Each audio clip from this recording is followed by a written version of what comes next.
At Briar Payne Mead, we always think about your insurance. It's what we do. Buying a car, having a baby, building a home, starting a business. Then it's time to call BPM at 913-681-099 or visit us on the web at bpminsurance.com.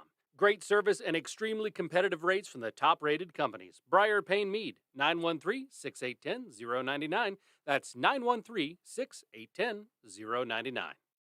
Hey sports fans, Joni here, and I'm excited to tell you about the newly opened In the Zone Cryo. In the Zone Cryo will help decrease pain and inflammation, accelerate muscle recovery, increase your energy, and boost your immune system. In the Zone Cryo also offers Instasculpt fat reduction, personal training, infrared heat, compression therapy, and more. Mention Sports Radio 810 and receive 10% off your first service. Come see us at College and Metcalf. Call 913-208-4859 or visit inthezonecryo.com. Feel, look, and perform your best with In the Zone Cryo.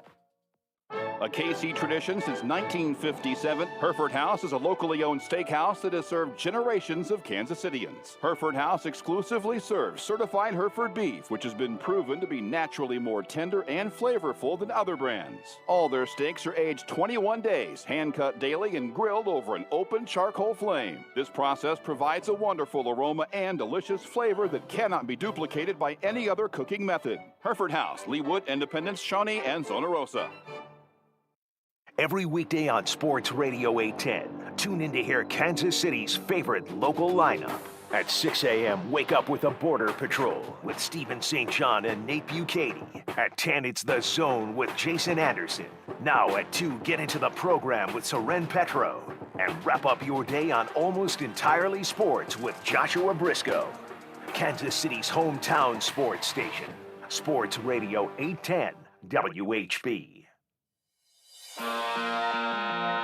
Isn't this a sports show? Papa, tell me about the radio days. Oh, well, there were many struggles and many difficulties. Almost Entirely. I remember hearing this one radio show where they did nothing but visual gags on an audio medium.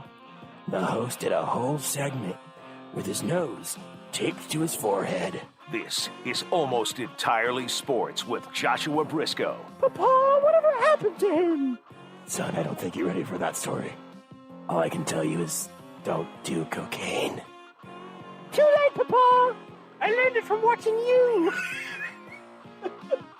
Take the show with you by listening on the Sports Radio 810 mobile app at 810WHB.com or by searching for Almost Entirely Sports wherever you get your podcasts. You did this to me, Papa! I just wanted to be like you, Papa! This is Almost Entirely Sports on Sports Radio 810 WHB. I promise that no significant portion of tonight's show is going to be deeply involved in local college basketball, partially because I don't think that's the most interesting thing going on right now, and also partially because I like to think that listeners of Almost Entirely Sports have grown to expect a few things. Like the fact that I'm sorry to interrupt you, but this is too important. If it's another effing Nuggets thing. It's a recent tweet that came out. It's a hoodie that is currently available, and it's an Animal Crossing hoodie. It's 35% off.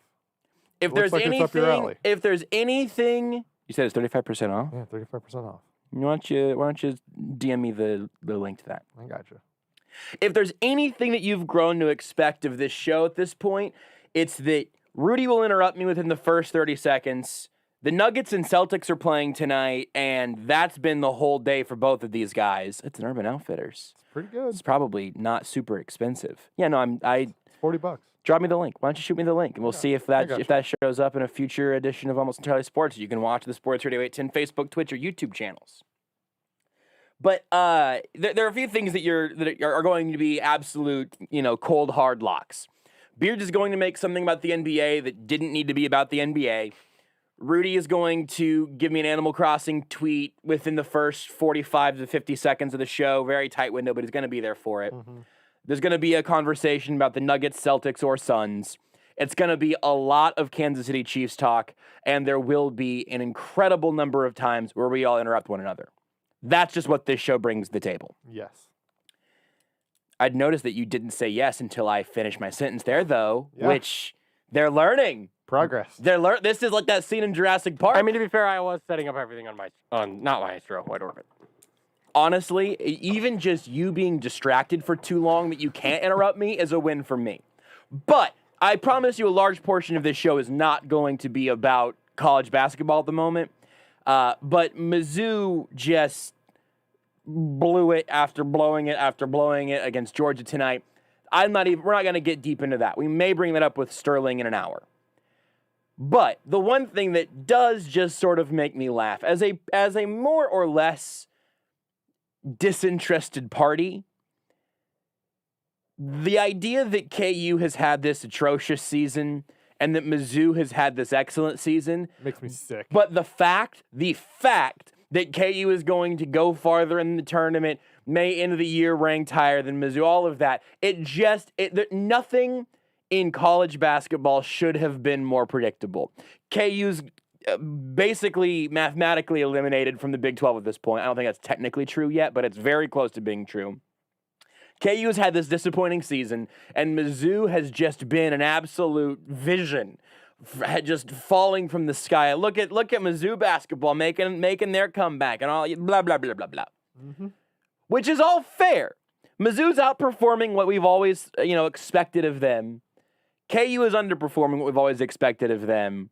But it is such a good exercise in context and how our expectations change depending on who it is that we're putting those expectations up against. I just find it kind of funny. If I got to choose every year, the Final Four would be KU, K-State, Mizzou, and Wichita State. I'm honestly not sorry, UMKC. If you make a run, good on you.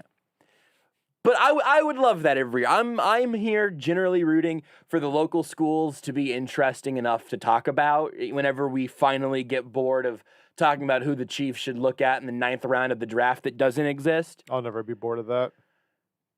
I also may never be bored of that. Talking about undrafted free agents and seeing how they can find the next Tershawn Wharton. I'm rooting for them all to be good enough and active as late as possible to stay interesting. But I can't help but find that particular juxtaposition to be at least a little bit funny. And look, KU and Mizzou are both more exciting and better right now than Duke and Kentucky. That hurts. I'm sorry. Hey, we beat Auburn. 6 wins, more than the football team now. Back to being a basketball school certified. I hope that they both have excellent remainders of their years and make some noise in the tournament. I really hope that they end up in the same quadrant because I would love to see a little meaningful KU-Mizzou March Madness matchup.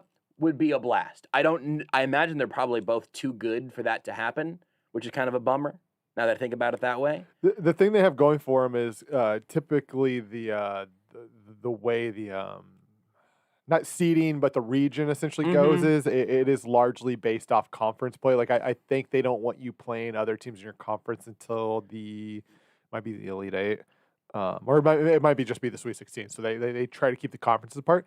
Nice part is because of that, Kansas and Missouri aren't in the same conference anymore. If people have forgot, so I think I have not followed like bracketology this year by any means, like I probably typically do because nothing brings me more joy. Because honestly, I think one of the things I think I like more than sports is like fiction sports, which is like drafts and projections and stuff that is not the actual game itself, but just the possibilities. And then once it actually comes here, I almost get bored of it. I'm like, yeah, I've already played this game out of my mind 1,000 times. This is boring. But yeah, I would say there's the NCAA likes to make interesting matchups, and I think setting something up to where that could be a potential Sweet 16 matchup, depending on how the rest of the year goes, obviously, because like if they're a 4 and a 5, that won't work out. But Missouri kind of keeps trending down, and Kansas kind of keeps trending up. That's true. They could be in a situation where there's that possible Sweet 16 matchup. I would be thrilled for that. That's what I'm rooting for. Yeah. Whatever happens from that in that game, whatever, that's fine. But I would love to see that matchup come through. That would be a blast. Anyway, that Mizzou Georgia game just wrapped up right before the show started, so it was top of mind. It will not remain top of the entire show. I just find that juxtaposition to be really, really interesting. And again, it's a nice, and this can be translated to pretty much any sports conversation. Being reminded of what success and failure look like for different teams depends more on the teams than the actual action that they're taking.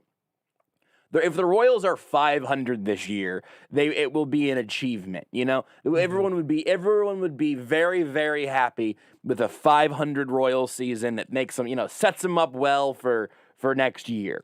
But if you're an actual contender, 500 is a nightmare. That's just part of sports, though. I just pulled up the bracket, and part of this was like more the seeding thing. So currently as it stands, Kansas, Missouri aren't in the same region. But in theory, if they finish 4-5 or 3-6, they could be in position for a second round matchup. And I would say a 4-5 or a 3-6 feels doable. It feels possible. It feels doable. Right now, Missouri's a 5, Kansas is a 6. I expect Missouri to obviously drop. And if Kansas beats Kansas State tomorrow, I expect Kansas to move up a little. Where's Kentucky? Let's see. What's Kentucky? What's Kentucky's? I'm having a hard time finding them. Control F. Yeah, Control F. Maybe they're under Kentucky. UK. Search for UK.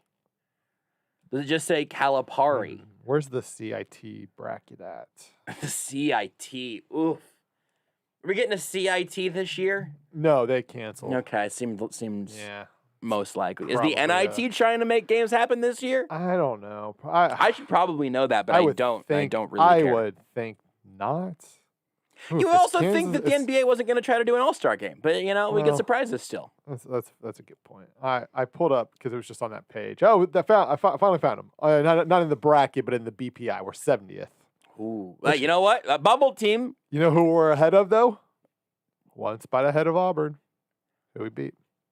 We're 6-13, and we're sprinkled in between number 71 Auburn, who's 11-11, and number 69 Mississippi State, who's also 11-11. Interesting. That's fine. Yeah. Worthwhile. They're bad at basketball.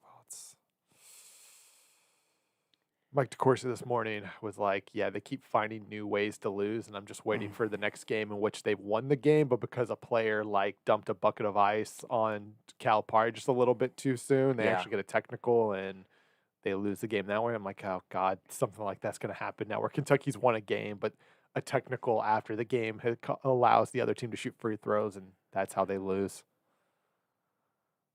I think that's going to do it for our college basketball coverage on this show until the bracket. How about those Knicks? The Kentucky Knicks. I'm not following you. Yeah. I'm not following. There's just a lot. You can't get me. Yeah. You can't make me talk about the Knicks. I just happened to click on I don't care. Kentucky, and there was like a quickly thing which made it pop in my head. There's just a lot of Kentucky players there, which might explain why they're just okay. Because it's not the good ones. I mean, there are some good players, but it's not Anthony Davis, Karl Anthony Towns.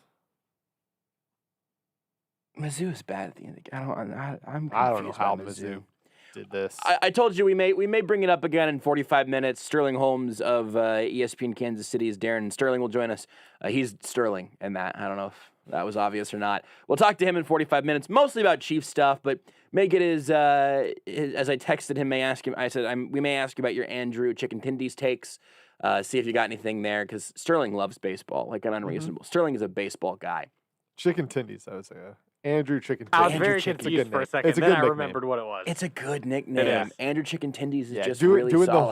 the whole the whole thing, not just saying chicken Chicken Tindy or something. Doing the Andrew full Chicken name. Tindy. Yeah, I may never call him anything else. Do you think can we try to get? I don't know if either of you have the right people to get a hold of this, and maybe I do. I don't know. Can we see if we can get him on the show just so I can pitch the idea for his Players Weekend jersey that it just says Chicken Tindies? You want me to call Jeff Van Gundy? No, I don't think that's going to help. I don't. Could. You don't know. I don't think he's going to have the connection that we need. You do not know until you try. Yeah, Beards, why don't you text Jeff Van Gundy with no context? Hey, can you get us Andrew Benintendi? No, Andrew Chicken Tindies. Chicken Tindies, sorry. Yeah. That's what I was going to say. Little notification will pop up. You are now blocked. Yeah, I don't. Gundy. I think it might just be a response from Jeff Van Gundy that says you are blocked, and it's very clearly not actually like an auto response. It's just him texting you that. Anyway, The main thing that I want to talk about tonight, we'll also have Seth Keysor of the Chief of the North newsletter and The Athletic joining us at 10 o'clock tonight. And we'll talk, obviously, all Chief stuff with him. Also, we may see if we can get... He was tweeting out some kind of cold weather tips for Kansas Cityans, because if you don't know all this about Seth... What does he know about cold weather? He lives in Minnesota, where it's just... I mean, it is a frozen hellscape. He's never had to deal with this. Pretty much 24/7. So... he may be able to help us out a little bit in that regard, although it was a balmy, this is different. 10 degrees whenever I walked outside today. I almost just took off my gloves. Snow is melting. Yeah, the streets have mostly melted back down. I went light hoodie and denim jacket today. Didn't need the beanie. Didn't really need the face covering thing, you know? It's supposed to snow overnight. No biggie. It's fine, you know? We're just... As long as it stays over -0, which is for some reason what everyone's weather app said. Yeah, I think you're good there. Yep, I'm looking. We're going to get down to 3. That's fine. But it's going to stay above 3. I'm good with that. 3 And degrees, by no biggie. tomorrow afternoon, it's going to be a nice 19 degrees. I've got a bunch of Chiefs things that I want to bring up, but here's what I'll say, because since this segment has already been an absolute, just a lost cause. So you guys lost power here this morning. Yes. Oh, yeah. And that seems like that probably went well. It may have been my very first day as an intern. It was also your. Yeah, it was my our first day? First or second day. It was the first week. I remember that. Whenever Rudy and I were interning here at 810, one of our very first days, we had a power outage that really gave us an excellent look at just like what Sports Radio 810 looked like from the inside, you know? Because, all right, when something goes wrong, when there is a catastrophe, how does everybody act? And how does everyone react to the situation? And there were some absolute gems that came out of that day that I remember to this day. The main two things were Jason Justice, Drake, throwing an extension cord over the balcony. Yes. To try to get power from the generator inside the cruiser. I think it worked. I think he got us back on air that way. We were back on air. That was remarkable. I remember the whole station wasn't back powered up because I remember we had to go into the FM room and do it and Petro finished his show from the FM room. We couldn't get the commercial system set back up, but it was enough power to get us set back, to essentially get like the tie lines and the ISDNs back up to where we could get back over the air. So I remember that, and that just being sort of like, you know, that my first observed instance of the Drake getting us back on air with a toothpick, 1 paper clip, and like 4 inches of packing tape. Yes. It was all of a sudden just like, and an extension cord. It was like, all right, we're good again. The other thing I remember was Seren yelling at everybody to go start taking poops in the break room, because it was right in the news cycle where one of those cruise ships had been stranded, and so they're eating onion sandwiches and all just pooping in bags. That was I remember Seren in no uncertain terms yelling down the hall, "Everybody go take a bleep in the break room." I forgot about that part. The crazy thing is that, like, it was a bad way for me to start my internship, because I was like, well, I got to do what Seren says. I'm not going to tell Seren no. And then all of a sudden, and I'm the intern that pooped in the break room. And then, right now, I get villainized for it. I mean, I think some people here still hold that against me, which I just think is really unfair of them. I didn't know. Generally speaking, doing what Seren says is a good way to, like, you know, just keep working here. Never let me down. And the only time it let me down was the first time. And I just really I learned a lot that day. But that happened again this morning here, which I know gave you a good experience. Not Josh pooping in the break room. He did not do that this morning. No, I did that this afternoon. Yes. It's tradition at this point. Yes. It's whenever... Power was back, but, you know, he had to. But, I mean, 810 loses power, I poop in the break room. It's just... how it goes. I mean, I don't want to break tradition at that point. You're jinxing things. It's been a long time since we lost power. Yeah, it clearly works. I'm like, you know how like in It, Pennywise comes out every, like 27 years or something, 21 years? Mm-hmm. I just need to make sure that I do my grim work in the break room every 5. And it keeps the evil clowns and power outages away. Honestly, I took responsibility for the power outages happening today because I missed my window. I should have. I needed to do it on Thursday. And now look at what happened. Anyway. What are you writing down, Beards? Poops in the break room. He has a journal. Beards keeps a journal. It's just how he remembers what happens during the day. I get it. I think Hide of your this secrets from your computer. Totally understandable. makes total sense. I think between the three of us, Rudy is the most likely to be a journaler and Beards is the least likely. Is that true? You guys, either of you have any? I'm guessing that none of us actually do. It seems like something you do whenever you have free time.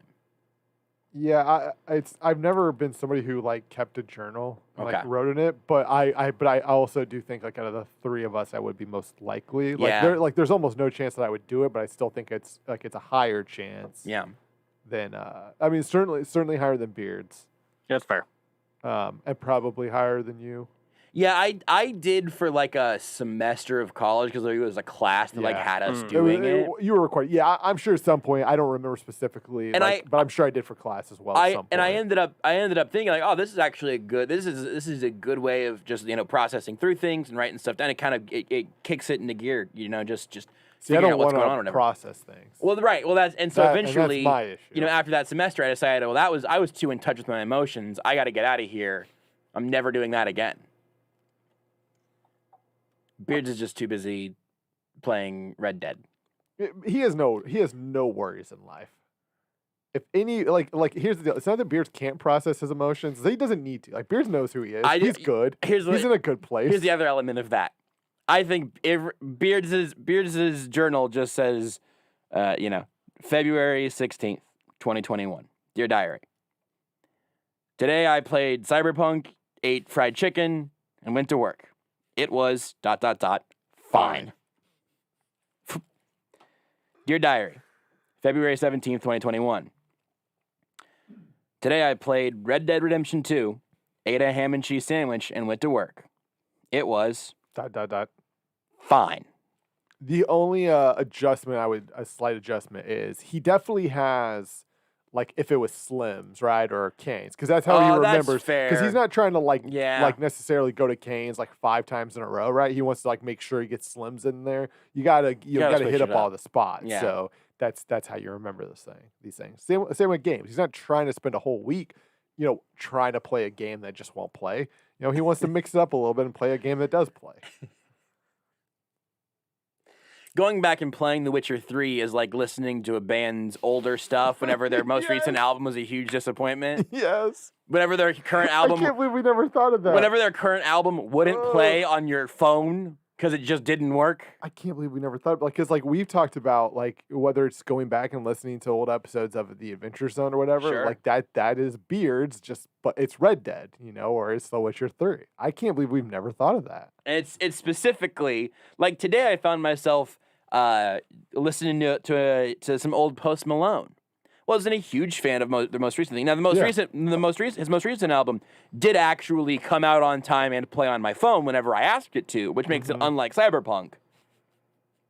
But I preferred his earlier work, I've actually been playing a lot of the original Mass Effect lately. That makes sense. They announced that they're doing the Legendary Edition. They dropped the trailer for the remaster that's for the new consoles, and so that's made me want to play it again. So I've been doing that. It's that checks old, out. man. How is it?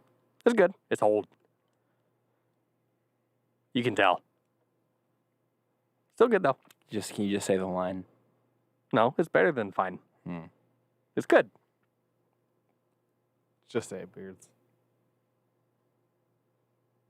You can put a different inflection on it if you want. It's fine. It's good. There you go. Yeah. Let's do that. Yeah. That's not that hard. How do you guys feel this segment went? It's fine. We'll take a break. Whenever we come back, I got Chiefs free agent hot takes. That's the segue, and that's next. Want more Almost Entirely Sports? Watch the show live on the Sports Radio 810 Facebook page. Small business owners don't have the patience for nonsense, especially when it comes to their internet provider. They want the best services for the best price. Simply put, that's Spectrum Business. They give you great value, zero nonsense. Just call 833-919-2121. You'll get fast, reliable internet and phone with no contracts and no hidden fees, all for a price that could cut your bill in half. Spectrum Business. Call today, 833-919-2121. At Mercedes-Benz of Kansas City, our executive loaner fleet is a cut above the norm, featuring an assortment of 2020 Mercedes-Benz models. Now combine that with 1.99% financing on most of our executive loaner cars, and you have a golden opportunity to make your next vehicle a Mercedes-Benz. Need more incentives? We need your trade-in. So come see your next car at Mercedes-Benz of Kansas City, 1/2 mile east of State Line on Highway 150, or online at mbofkc.com. With approved credit, see dealer for details. Since 1929, couples have been coming to Shane Company to get their dream engagement rings and wedding bands. When my grandfather founded the company, he pioneered a unique way of doing business, directly sourcing our stones around the world in person. We hand-select the prettiest stones from ethical sources worldwide. This allows us to cut out all middlemen and their markups and pass those savings on to you. Unlike other jewelers, we pay cash up front. That's why we get first pick of their best stones and the best prices. Shane Company has grown to become Kansas City's favorite family jeweler. Because of our direct sourcing, you'll always get the best value and the most beautiful natural diamonds, rubies, and sapphires. Now you have a friend in the jewelry business, Shane Company and shaneco.com. Hey, Kansas City, Soren Petro here. With riding season coming up quick, this is the perfect time for you to talk with my guys at Worth Harley-Davidson. They have a pair of options to help you buy that new Harley of your dreams. Choose 0% interest for up to 72 months or choose full retail book value for your trade. The experts at Worth Harley-Davidson will show you both options so you can decide what is best. Shop the inventory online, then come in to make your choice. 0% or retail value for your trade. Worth Harley-Davidson, I-29, just south of the airport. Not all buyers qualify, see dealer for details. Hey, Kansas City, it's Brian Pringle with Victory Ford at the Legends in KCK. Victory Ford is dedicated to one thing, serving you. Our staff are experts in providing you the knowledge needed to make the right decision on your next car or truck. Fantastic customer service doesn't end when the sale does. Our dealership also staffs a 5-star service center with the highest rated technicians and amenities. Visit us at the Legends Auto Plaza on the southeast corner of 435 and Parallel or online at victoryfordkc.com. Victory Ford, where our first price is better than their last. This is Almost Entirely Sports with Joshua Brisco. The show's free. It's a free show. If you don't like shows sometimes. On Sports Radio 810 WHB. Beards has been going back through the archives and finding some old snippets of Almost Entirely Past. And I like that one a lot. That one's good. That one, Beards, put that one in a folder that could be involved in a promo at some point. It's not long enough for a full 30, but I like the idea of us promoting this show with it's free and it shows sometimes. I've also now gone down what can only be described not as a rabbit hole, but as a slippery slope. Because Rudy sent me this hoodie that Urban Outfitters has that's Animal Crossing, and there are some absolute bangers in terms of the Animal Crossing clothing items on Urban Outfitters. Yeah. There's one with a series of villagers and characters as periodic table elements. There is a long sleeve tie-dye shirt with characters on the sleeves. Yeah, that's one of my that's I saw that one. I was like, "Ooh, I really like that one." If you decide you want to go in on this, you want to combine shipping and save $6, you let me know. I will. I was pleasantly surprised at the amount of Animal Crossing stuff Urban Outfitters had. It's all good. Yeah. It's just most of it is really excellent. And I didn't know that this was a thing because it seems like most Animal Crossing merch and stuff is Japan originating. Mm-hmm. So getting any of it is just a huge pain. I can just buy it. Have it just show up in my. You know what I house. need to find? I'm sure if I just do a Google search on the phone, if I could find an Animal Crossing short or a long sleeved hoodie, like a tee, like a long sleeve tee hoodie. Here's the thing: the one that you sent me, it's not quite long sleeve T-shirt, but it doesn't look too puffy. You know, For sure. So this is pretty exciting.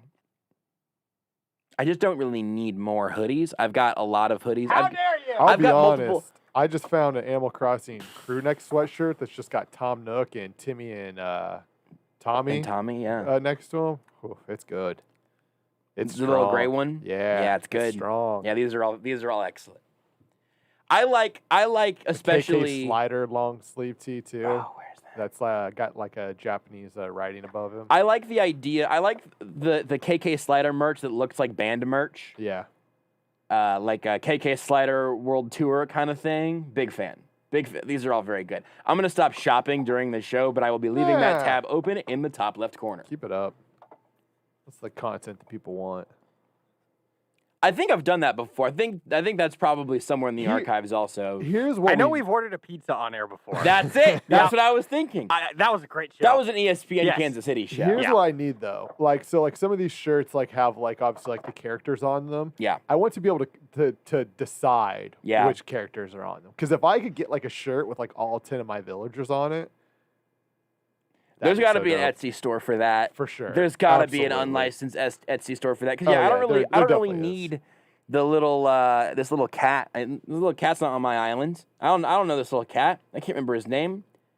But if that had, one of the Penguin villagers, ball game, game over, World Series over. Do you guys? This is a very specific sports thing. I said game. I think I said ball game over, World Series over, and then I heard in my ears through the world's tiniest, crappiest speaker, Yankees win. The Yankees win. Did you guys ever have any of the? They were basically like a thick baseball card, but if you pushed a button on it, it would play audio out of it. No. I don't think so. I wonder how niche this is. I think there was like a name for them, like a specific branding. Yeah. But they played radio calls, and I had one of the Yankees World Series championships, where it was the radio guy for the Yankees, longtime Yankees radio broadcaster. I really wasn't even asking you, Beards. I felt like that's fair. I mean, I right then I was yelling like, I'm drowning. Hey, Beards, the rock salesman, do you have anything you can throw to me to help me out here? For sure. I got some shale here. John Sterling. Nailed it. Thank you. But they... Was it John Sterling? It sure was. By the way, this is everything. Rudy found basically the KK Slider hoodie he needed. Yeah, it's very good. Boy, if anyone... $60 though. If anyone listening to the sound of my voice now or in podcast form later has any memory of the baseball cards that played sounds, it came with a little cardboard stand up. I had one. I remember it's Mariano Rivera punching the air or whatever, and it's that radio call. I remember that I played it so many times over a number of years that at the end it was John Sterling going, "That's 1-2 to whoever, strike 3." It was unlistenable, much like this show. But boy, I really would love to remember what those were called. And to find out if anyone else had those. Because those here's the thing, they could have been a big thing that you guys just did never get or find out about. I feel also, they could have literally just been sold at an Albertsons. My guess is I probably had one and I just don't really remember it. I had two, I think, but I can't remember what the other one was. I remember... It feels like something I would have, because but I'm just not for sure. Man, if my mom just messaged me and just said Yankees win. That's the call. That's how the call. That's John Sterling's big Yankees win a game call. Man, I wonder if anyone else knows what the bleep I'm talking about. Anyway, let's see, baseball cards that talk. Beard, did you just mark that just so you can have a clip of me saying, I hope somebody knows what I'm talking about? Yep. Okay, very good. That's right. We don't have to solve this mystery right now. I'm going to solve it. But if anyone else over the course of like the next couple of days has any idea what I'm talking about, please tweet me. Please tweet me because I would love to know. Oh boy, am I going to solve it. The only one that knows what this is. So there are these things called baseball talk. They're Topps baseball talk collections. They were like a thicker cardboard because there's a whole button and a speaker in there. I'm pulling it up to see because this is definitely a like a thicker card. I just don't know if it has a speaker on it. I also can tell you this confidently. If I saw it, I would be able to identify it in a heartbeat. Oh, yeah. So these were cards that you put into a sports talk player. And the sports talk player. These were self-contained. I don't think I ever took the Yankees one out of the package, honestly. Yeah, this was a 1989 thing, too. So this one was aggressively late 90s, early 2000s. Like, I can sort of even envision the package design. Anyway, that's fine. We can let this go. I can circle back to this in a commercial break or whatever. But there's a chance that I still have it. I'll look whenever I get home. I will rummage around the boxes of like old baseball figurines and stuff that I have and see if I can find that. But someone within the sound of my voice right now is screaming at their phone or radio or screen that they know exactly what I'm talking about, and everyone else wants me to talk about the Chiefs. Well, your mom says she got it at Toys R Us. Okay, good information. What were you going to say, Beards? I was going to say, yeah, somebody probably is yelling and screaming at their radio, but not because they know what you're talking about. Baseball talk cards. That's what you were just talking about, right? Yeah, like that's from 1989. That's not them. It was a card that you put into a machine, and it did the talking. What if we take a break again? And then we come back. Third time's the charm. Third time is the charm. We're going to do a lot of Chiefs with Seth in an hour and change. We'll have Sterling Holmes here in about 20 minutes. I am going to be haunted by this for the rest of my days. We'll talk about the Chiefs' upcoming free agents and some other interesting storylines around them whenever we come back. At JB Brisco, at Beards McFly, at Not That Rudy, at Sports Radio 810. Just do it already. Oh, ship! I need to get this package downtown by noon. Don't worry. There's a brand new on-demand delivery service by Z-Trip. It's Z Shipping. Are you shipping me? No, we're shipping your packages. For the quickest, affordable, on-demand courier service, visit zshipping.com. zshipping.com. Let Z-Ship help you with your delivery needs. That's zshipping.com.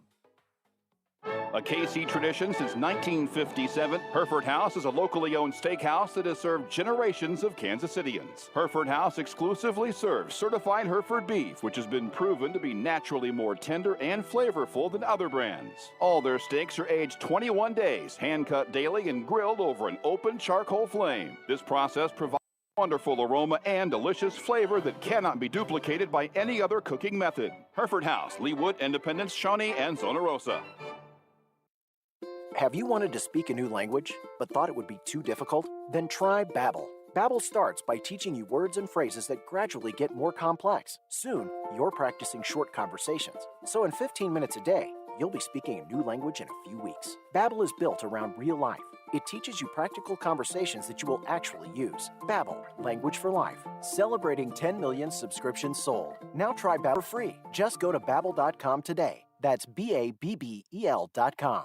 Every weekday on Sports Radio 810, tune in to hear Kansas City's favorite local lineup. At 6 a.m., wake up with a Border Patrol with Stephen St. John and Nate Bucati. At 10, it's The Zone with Jason Anderson. Now at 2, get into the program with Soren Petro. And wrap up your day on Almost Entirely Sports with Joshua Brisco. Kansas City's hometown sports station. Sports Radio 810 WHB. The Kansas City Comets are back in action this weekend for a 2-game series against the Dallas Sidekicks at Cable Dahmer Arena with playoff positioning on the line. Comets Arena Soccer is fast, furious, high-scoring action for the entire family. and all seats are socially distanced for fan safety this season. Get your tickets today for the Kansas City Comets weekend series against the Dallas Sidekicks coming this Friday night at 7 p.m. and Sunday afternoon at 5 p.m. by calling 888-9-COMETS or by visiting Ticketmaster.com. When do you think about your insurance? Chances are it's when you're paying your bill or filing a claim. At Briar Payne Mead, we always think about your insurance. It's what we do. Buying a car, having a baby, building a home, starting a business. Then it's time to call BPM at 913-681-099 or visit us on the web at bpminsurance.com. Great service and extremely competitive rates from the top-rated companies. Briar Payne Mead, 913-681-099. That's 913-681-099. This is Almost Entirely Sports with Joshua Brisco. We got us. It's all we need. We need so much more. Help. On Sports Radio 810 WHB.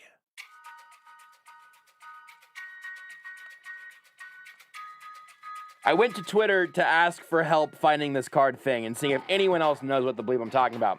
My mom has found it on eBay in one commercial break. She found it, and it's $10. Your mom can always find what's lost. And also anything on eBay. They were called Major League Baseball Talking Star Cards. Interactive collectible with stand-up, with voice chip technology. She found the exact one that I was talking about, which is pretty impressive. There's also a Derek Jeter one that I definitely also had. I can see if you look at the back of the package, it was that one and this Mariano Rivera one. I vaguely remember the Derek Jeter one, including the phrase, "Oh, what a play by Jeter." That's just somewhere baked into my head. This is from 2000. I used to really care about baseball. Yeah. I remember seeing your child bedroom. All the baseball stuff. And I really wish that you would have just respected my wishes and left whenever I caught you. Well, we never fixed that window. My parents just sold the house. That's what you have to do. I mean, if a window's broken, you don't fix it. It's like if you find a spider in your house, you're done. You leave. It was it's more time like to start once over. they realized that you knew where our house was, they moved to Florida. Yeah, that's smart. Because they were like, well, we can't risk this happening again. Yeah, I mean, it's a smart move. Very strange. This is exciting. I'm going to tweet out the link in response to my previous tweet about it. If anybody wants to know what I was talking about, there will be a link there momentarily. Mystery solved. I do want to talk about a couple of Chiefs things before we get to Sterling here in about 15 minutes. We may have to save the Chiefs free agency conversation, which is fine. What a shocker. Because we're going to have 6 bleeping months, essentially, to talk about it. But what I will get to is this one particular NFL conversation that might not be relevant by the time we don't have a show tomorrow night because there's KU. By Thursday, maybe there will be some sort of a decision made here. Not likely, but possible. There was a tweet today that was a report that really wasn't a report that ended up kind of floating to the top of Twitter and then being popped by the guy who was sort of quoted. There was a quote-unquote report from the ESPN Carolina Panthers reporter saying the Panthers would be ready to give up 3 first-round picks and Christian McCaffrey for Deshaun Watson. You can't trade the face of the franchise. You didn't tell me about this part of it. That was it. It was 3 first-round picks. I mean, you're just tanking at that point. And Christian McCaffrey, the one running back who's different than all the other running backs, except for he played 2 games last year or something. Is any other running back the face of the franchise? I don't think so. Yeah, it's not of any good franchises. He the face of the franchise? Yes. Whenever Luke Kuechly retired, it was just they needed anybody. You know what I'd rather have? Deshaun Watson. And so that was not a face of the franchise. That was put out as a report from someone on Twitter who none of us should have retweeted because I didn't know who he was. That's on me. Egg on my face. Because then eventually the reporter was like, yeah, that was in a bold predictions column, not a report that was about to happen or anything. But it was essentially saying the Panthers would be, the bold prediction was that the Panthers are going to aggressively pursue Deshaun Watson. I think he was saying that, and I predict that they would be willing to give up to 3 firsts and Christian McCaffrey. Yeah. Here's the part of this that it's important to me. If the Houston Texans trade DeAndre Hopkins for picks and David Johnson, and then trade Deshaun Watson for picks and Christian McCaffrey, It'd be so good. they just need to be relegated to the AAF that doesn't exist and is not going to exist again. To be fair, they Poor would Salt Lake Stallions. R.I.P. they would now finally have like a number 1 wide receiver. They wouldn't. They wouldn't because Christian McCaffrey is not a wide receiver. But could he also play quarterback? No. Are you sure? No. His brothers play quarterback, so I think he can play quarterback. Can he throw the ball to himself? He's not even. He wasn't even on the field last year, guys. Can he hand it off to him? There Because it's was really a hard to be a stat- running back at the top of a game for But years see, on end because your if- body breaks but down. see, It's a though, hard position. If you are both running back and quarterback, you never have to worry about that time spent handing the ball off to the guy. You could just go yourself. There was a stat I remember. This was heading into this previous year. It was like I think it was McCaffrey's like first 4 years in the NFL. He had more catches than DeAndre Hopkins had in his first 4 years in the NFL. Are we sure he's not a number 1 wide receiver? Yes. Yes. Sneaky athletic. Yes, I'm sure. He's not sneaky anything. He's a fun player to watch whenever he's on the field. God bless him. Very sneaky athletic. They paid him and he immediately started breaking down, which isn't his fault. It's just playing running back in the NFL. It's from His dad's a coach. Takes a toll on you. It's from Coach's carrying the kid. weight of the whole franchise on your back. He's a coach's kid. His dad's the head coach at North Colorado. I don't care. His dad probably thought he was number 1 wide receiver. His dad was a wide receiver. He might Well, have. there you go. He's got it in his genes. He might be a number 1 wide receiver. Maybe. Chris Hogan, who's now not even in the NFL anymore. He announced he's joining the lacrosse league. Is that true? Yes, he's leaving the NFL and all the money. He's turning down so many contract offers to left and right to go play lacrosse because it was his first love. You know. No kidding. Yeah, he entered the. I remember hearing about the him Premier being League a lacrosse guy at one point. I think it's just the Premier Lacrosse League, the PLL. I think PLL sounds right. And so he I has, didn't he has know this. entered. I think it was yesterday, maybe he entered their draft. It's going to be interesting because obviously, being an NFL player, I only assume that he's been playing football, throughout college and high school. So I don't know if he has a lot of lacrosse experience, honestly. So like that's a declared for the transition. Premier Lacrosse League draft. That's a transition you don't normally see. So it'll be interesting to see if a football player with no lacrosse experience, can transition to lacrosse. Didn't think that's where I was going to end up in this Deshaun Watson conversation, but okay. By the way, I assume Josh would go with the joke. I don't, because I know somebody's going to start tweeting, being like, "Dummy, he played lacrosse." Yeah, I know he played lacrosse in college. That's the joke. Oh, sorry. You're fine. Did you make a joke? I was like, I kept saying, Good joke, Rudy. Yeah, thank you. Is that what you wanted? No, I was just playing along with the bit. It wasn't like a laughing joke necessarily, just a bit. Okay. Yeah. It was a bit of a laugh.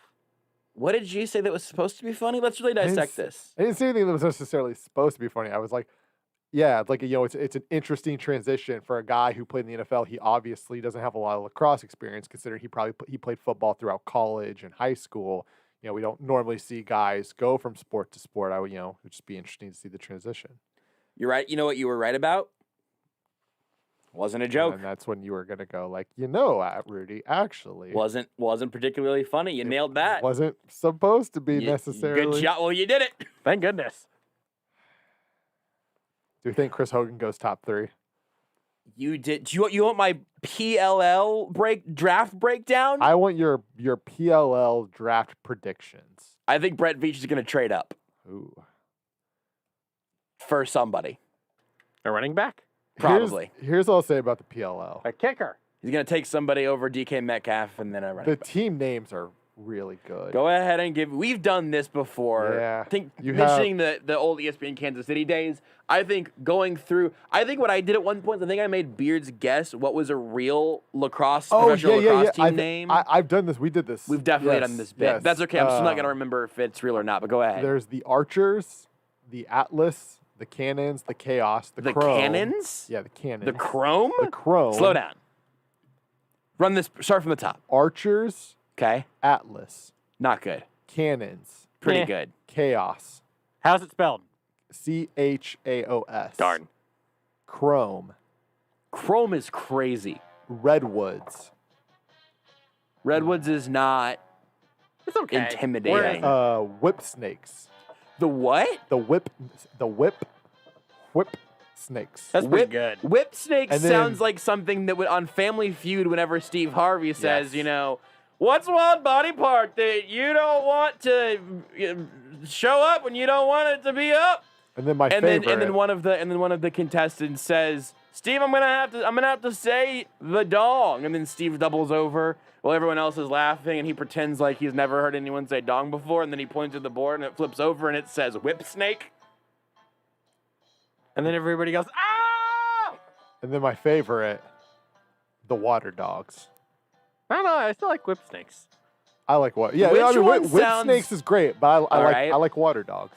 New poll question coming to Oh, at JB man. Brisco on Twitter. If you click on their team name, there's like a almost like a little not catchphrase, like a bio. Every game is a revenge. This is the Water Dogs. Every game is a revenge game. Born in the water. Man, they bred to suck. hunt. Ferociously loyal to the pack. Let's go to the Atlas. Is whip snake one word or two words? One. The Atlas, a power and authority built with size, strength, and speed. The hustle of triumph. Let's go to the whip snakes. The only team that matters. Emotion and venom. Yeah. Lightning fast and terrifying. Yeah. With high maneuverability and cod. Let's go. Strike without warning. Run through the wall. I'm buying Okay. their jersey now. Archers. Built on precision and craft. Regal and of age. Well, that's good. Meticulous. Huh. A sharp shot and bullseye assist. Above all else, win. Are these It's called the haikus? Professional Lacrosse League. Yeah, PLL. All right, so new Oh, poll. no. Premier Lacrosse League. Premier Lacrosse Yes. League. Well, now I got to edit Yeah, my they're tweet. premier. The Premier Lacrosse League. Okay, the Cannons. Is it ERE? Theirs isn't as good. Is it Premier with an E at the end? No. Their Cannons is just forged by the Defense. past, built Okay. for the future. That's not. Okay, so poll question at that's JB Brisco on Twitter. foreign. Which Premier Lacrosse League team name sounds more like a euphemism for a The dog? Chaos better be good. Water dog or whip snake? What about Of Canada? passion and sting with unseen intensity. A tremendous source of energy. Who are these? Do not trifle with. Chaos. Eh. Their mascot is a scorpion. Ooh. The Chrome of strength and flair with rigid alloy yet light and swift. Do not go gentle. These are poems. They're I haikus. wanted to talk about Deshaun Watson. I thought I was going to At talk this about point, Deshaun there's one Watson. left. I have to finish it. Redwoods, and they go by Rollwoods, which is pretty good. It's just a big old grizzly bear. A grounding force, taking action and leadership, both feared and admired. What are you guys going to vote for? Water dog or whip snake, sounding more like euphemism for a dong? What? Oh, I know, it's a good question. I think Whip Snake. That's where I'm leaning right now. Also, the Redwoods head coach, his name is Nat St. Laurent. Laurent. I bet it's Saint Laurent, for sure. Nat St. Laurent. Beards, which one are you voting for? I'm gonna go with whip snake. I think the answer is whip snake, but water dog is pretty good. We're 2 votes in, it's 50-50. They have a player whose name is Ryder Garnsey. And man, if that's a lacrosse name, if I've ever heard one. We're going to spend more time on lacrosse than on the Chiefs offseason this Hey, this the Have you not season's- paid attention to guys, how this show the works? season is starting up. We all have to have a Premier Lacrosse League team. Oh, I'll take the Water Dogs. I already picked the whip snakes. Yeah, that's fine. You can have the Whip Snakes. I had the Water Dogs. We Hopefully have- this lasts longer than the last 2 leagues. Hey, This might be a kiss of This death. is like season 3. They're on NBC Sports, baby. Now NBC Sports Network is dying, so I don't know where they're going to be at. But hey, for now, Wait, so how many teams have you read? I think there's like 9 of them. Okay, I think there's only 1, 2, 6 3, in 4, 5, 6, 2021. 7, 8. Oh, that's possible. Hmm. I'm just on their website. They've got 8 teams on the website. because on sportslogos.net for 2021 teams, they've got the Archers, Atlas, Chaos, Chrome, Redwoods, and Whip Snakes. Water Dogs are not on here. Someone else is also not on here. I'm on their team, the Premier Lacrosse League website, their team shop, and they have 7. Do these are they in places? Are any of these geographically relevant? No, so what they do is they travel, right? So like 1 week they're in Atlanta, and it's all the teams are in Atlanta, right? Okay. Next week maybe they're in wherever, Bristol, Connecticut, and the teams play there. They travel to cities, so they're not like geographic oriented. Beards, you're a Whip Snake. Yeah. And Rudy, I'm a Water Dog. Okay, I'm afraid the Water Dog. That's upsetting. I wish I didn't have to hear you say that. Yeah, I'm a Water Dog. That time you definitely said Wetter Dog. I'm a Water Dog. I'm not sure they exist. I think I'll go ahead Water Dogs exist. The Water Dogs exist. I think I'm going to go ahead and declare myself a member of the Chrome Lacrosse Club. Also, their colors are relatively AES adjacent upon further viewing. Uh-huh. So I'm here for the Chrome, I suppose. Whenever we come back, we'll ask Sterling Holmes about Mizzou basketball, Andrew Chickentendies, the Chiefs' upcoming offseason, and which of those team names he's going with for the 2021 PPL season. You're listening to Almost Entirely Sports with Joshua Brisco on Sports Radio 810 WHB, the home of the Jayhawks. Sports Radio 810 WHB. Brown, will he get it off? Yes. Will he hit it? Yeah! Wow! David tips it to himself, muscles it right back up and in. The official radio home for Kansas Athletics in Kansas City. Sports Radio 810 WHB. Ochai for the tie. Yes! Ochai Abaji from straight on. Next up, Kansas faces Kansas State. Tip-off Wednesday at 7 on Sports Radio 810 WHB. Paint? No. Paramount isn't just paint. It's the #1 paint in overall interior hide and stain resistance, providing the most advanced protection in just one coat. And now you can get that same outstanding protection with our new Paramount One Coat White. This first-of-its-kind one-coat ready mix white provides a beautiful white finish.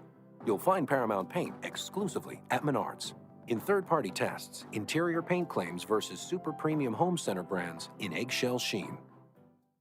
Tired of feeling like the kitchen help at your own party? Join in on the fun and be the host with the most with an outdoor kitchen from Complete Home Concepts. Call the outdoor kitchen experts for a consultation and estimate. 816-471-HOME, 816-471-HOME. You know what goes well with craft ale and canned beer? Merlot and Pinot? First dates and date nights? Marvin Gaye and Green Day? A fire pit from Complete Home Concepts. 816-471-HOME, 816-471-HOME. Hey, this is Stephen St. John, and I've been listening to how great Nate feels after going to Stretch Zone, so I had to try it out myself, and I feel fantastic.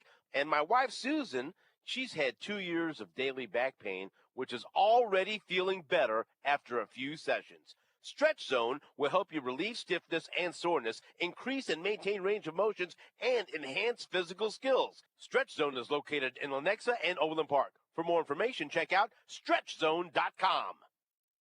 Don't let the cold weather keep you from getting your work done outside. At Vanderbilt's, they have all the gear you need to keep you comfortable in the great outdoors. Insulated jackets and bibs from Carhartt and Byrne, neoprene boots from Boggs and Dry Shot, great layering pieces like Brawny and Western flannel, fleece, and sweatshirts, as well as stocking caps, gloves, and insulated socks. Vanderbilt's keeping you warm for the last 45 years, with locations in Lawrence, Topeka, and Wamego.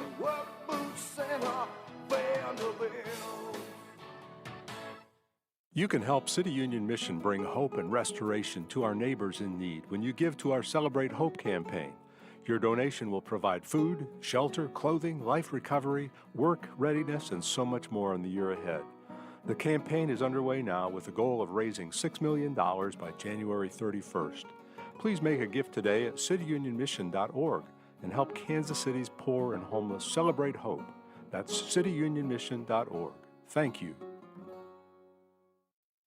Kansas City's favorite sports station, 20 years and counting. Sports Radio 810 WHB, Kansas City.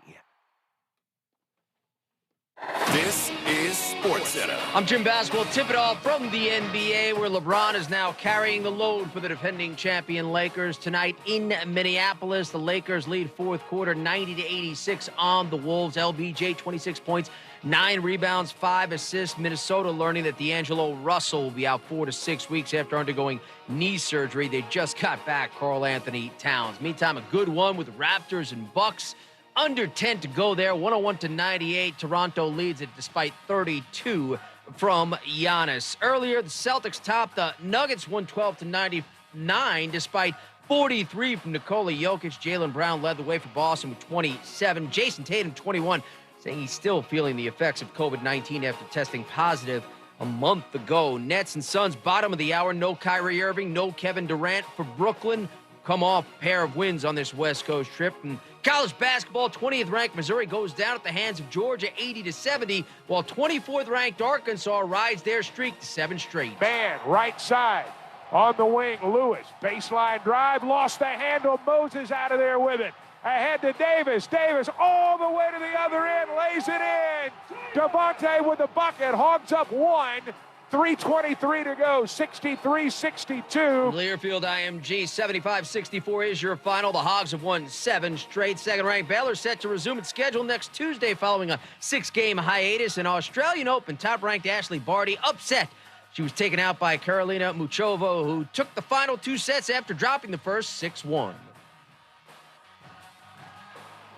Hey, it's Greeny Wednesday. We're talking football with Booger McFarland, and NBA Legends Week continues with Isaiah Thomas. Don't miss it. Greeny, starting 10 a.m. Eastern on ESPN Radio and ESPN+.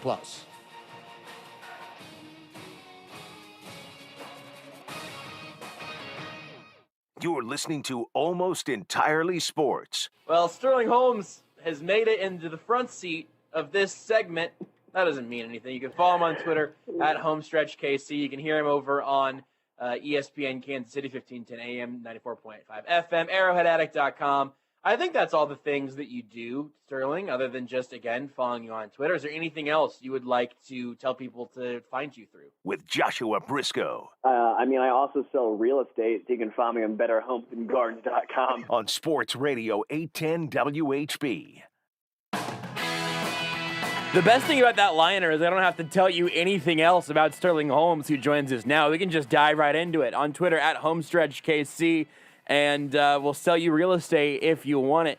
Sterling, I've got a very important question off the jump here that immediately follows just sort of how the arc of this show has gone so far today. We were talking about the Premier Lacrosse League, and there are some team names that I think are really important. Which one of these 2 names do you think sounds more like a euphemism for a dong? The Water Dogs or the Whip Snakes? Oh, dude, Whip Snakes for sure. Oh, my gosh. You can't tell me there wasn't some juvenile high school kid who just goes, Dad, you're going to love this. Let me pitch you something. And that's what they come up with. There's also, we didn't even mention the Cannons or the Redwoods. It's a very phallic league. These are fantastic. Are you kidding me? By the way, did you know that Chris Hogan played lacrosse before he played in the NFL? Yes, that's how we ended up here. That is how we ended up here. Is I was trying to talk about Deshaun Watson, and then we ended up talking about Christian McCaffrey, ended up talking about Chris Hogan, and ended up talking about the Premier Lacrosse League. And now we're talking about Whip Snakes. I don't know if you know this, Sterling, but Chris Hogan announced he is entering the Premier Lacrosse. He's turning down the NFL for the Premier Lacrosse League. Well, I'm sure a lot of NFL teams were vying for his services. He said, "No, thank you, NFL. I'm gonna go play lacrosse." He wants to be a whip snake. He's gonna be a water dog. This is the most excited I've ever heard Beards. It's really, Beards is undefeated at getting weirdly excited for things that I would not have expected him to get excited about. Yes. Beards loves the AAF, XFL, PLL, just leagues that don't have actual followings that of don't substance. exist after we find them. That's right. I'm afraid that we're going to kill the PLL. Would you like to pick a team to support here, Sterling? You can the available teams. We can't double up, unfortunately. That's the rule that I've just decided. You can pick between the Archers, Atlas, Cannons, Chaos, Redwoods. Those are on the board still. Well, Redwoods is tough, but I got to go with the Archers, just based on name your recognition name, alone. and yeah, that makes a lot of Yeah. sense. That's actually a great point. Yeah. All right, well, congratulations. Sterling of the Archers. There we go. That works out just fine. That's perfect. I'm going to rip the Band-Aid off here really quick because I mostly want to talk about other stuff. But whenever I was watching, keeping track, I should say, to be terribly honest, of like the first half of Mizzou, Georgia, I thought, oh, this will be nice. We can talk to Sterling about Mizzou a little bit and just try to get an update on if they're actually good for real or not. And then they did the thing again. Sterling, why does Mizzou keep doing the thing? Because they hate me. Because they hate they hate anyone who went to Mizzou. I don't know, Brisco. They're the Atlanta Falcons of college sports. It's just brutal. Anytime you think they're going to be good, they're like, oh, we're 10th in the nation. You're like, oh, sweet. And then they go down to Mississippi, and they're like, oh, let's play Ole Miss, who's trash. Oh, we'll just get swamped by them. Yep. Okay, don't worry. We have another game coming up soon. We'll play Arkansas, the rival you've beat already once. No, let's go ahead and just lose in overtime because that seems like a fun thing to do. And then you're like, okay, well, now you have an easy game against Georgia. Georgia's bad. You can't possibly lose 3 in a row. And then you get swamped. You're up 13, and you just say, hey, we're going to lay down. We're done. We don't want to make the tournament anymore. Let's go from a 3 seed to being on the bubble, and that's how it goes. Yeah. In all of sports talk, I think we try to find patterns that may not necessarily exist. So there might not be a good answer to this, but I'll take the best answer you can come up with this for. Is there something that is like a common thread that makes you go like, oh, well, clearly, you can say they don't know how to close out games or whatever. Is that a coaching thing? Is that a talent problem? Is there something that you think can be pointed to in terms of how far they've fallen in these last 3 losses? Well, I'd probably say just death, taxes, and Mizzou letting you down. That's just probably how it goes. When I die, I want Mizzou to be my pallbearer so they can let me down one last time. Yeah. It's just depressing. It's one of those things where, and I was trying to be a realistic Mizzou fan all year. When they got to 10th in the nation, I go, guys, they're not the 10th best team in the nation. I can tell you that right now. They're a top maybe 25, 20 to 30. That's probably where they're realistically at. Maybe a 5 seed, a 6 seed, but then they just do this. And you're like, even I wasn't expecting the roller coaster to end this way. It's like when you build a roller coaster, but you only finish half of it. And then the other half is like the train just goes straight off. And you see it coming, like it's coming. Right. You've been on it before. And you've gotten hurt. You've gotten hurt year after year doing it. And you're like, well, maybe this year it'll be different. And then each time it's not different. Yeah. That's exactly what this is. And it's to the point where I don't want to laugh, but it is comical. Yeah. Like it is comical because I think we all knew at some point it was going to come. And now, like Mark Smith goes through games there where he literally realizes he's never played basketball before, and he's like, "Hey guys, I'm just going to go ahead and airball a 3. I know that's my main game, but I'm going to have Javon Pickett, who was like 1 of 14 going into this game, be our leading 3-point shooter now." It's just it's frustrating. Sorry, I'm ranting, but then Mitchell Smith is like, "Okay, you're a center. Let's go ahead and get rebounds and make layups." And he goes, "No, coach, I'm going to go 2 of 9 from the 3-point line every single game." And I'm like, Kwanzaa, what are you doing here? Like, seriously, you're just going to let this happen? And then he's like, "No, I'm never going to call a timeout. I'm never calling timeouts. I don't care if a team's going 20-0 runs. We may need that later after the game just in case we need to take it on the airplane with us." So it really tickles me that you're so bothered by this, and you're not wrong to be. It just feels like it's put you in kind of a very particular mood that honestly I might just break glass in case of Mizzou loss. Anytime they blow a game they should win, we might just call you just immediately after that and just see what you got.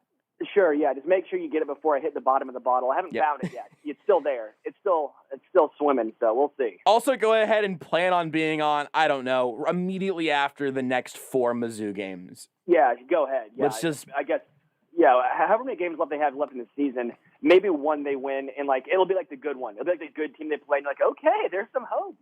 They beat Tennessee. They finally did it. And then it's like, oh, you want to play, Georgia or Ole Miss or Mississippi State or maybe Vanderbilt. Go ahead and just get your butt kicked by Vanderbilt. That seems like a very Mizzou thing to do right now. Here's my last Mizzou question for you: is what if I said, all right, take whatever cash you got in your wallet, Go ahead, whatever your Venmo balance is right now. It's all going on this answer. What do you think the most likely outcome is for Mizzou this year? I mean, you don't have to say they're going to lose in the first round to whatever team.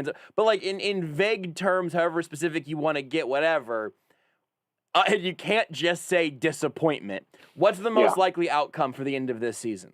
I'd probably say they end up, I would still say probably a 7 seed, maybe a 6 seed in March Madness, because they have some good wins this year.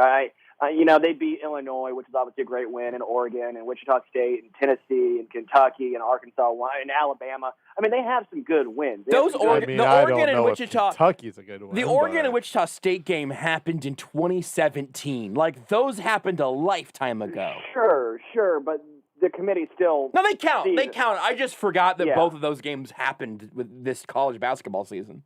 Yeah, and at the end of the day, Jeremiah Tillman's missed the last 2 games for family reasons, so obviously we're thinking about Jeremiah Tillman.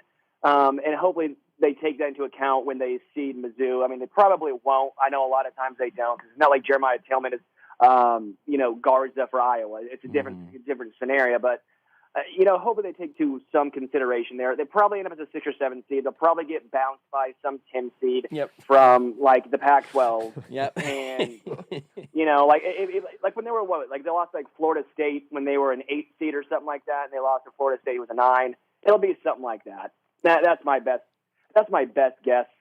Just they have the experience, but Quanzo Martin, I've tried backing him for so long. Like I've been on that train forever, and I'm finding out now, I think a lot of people were right to be angry with him, and I was maybe overlooking some of his coaching issues because this is just bad now. Are you reaching for the pole on your parachute right now on Quanzo?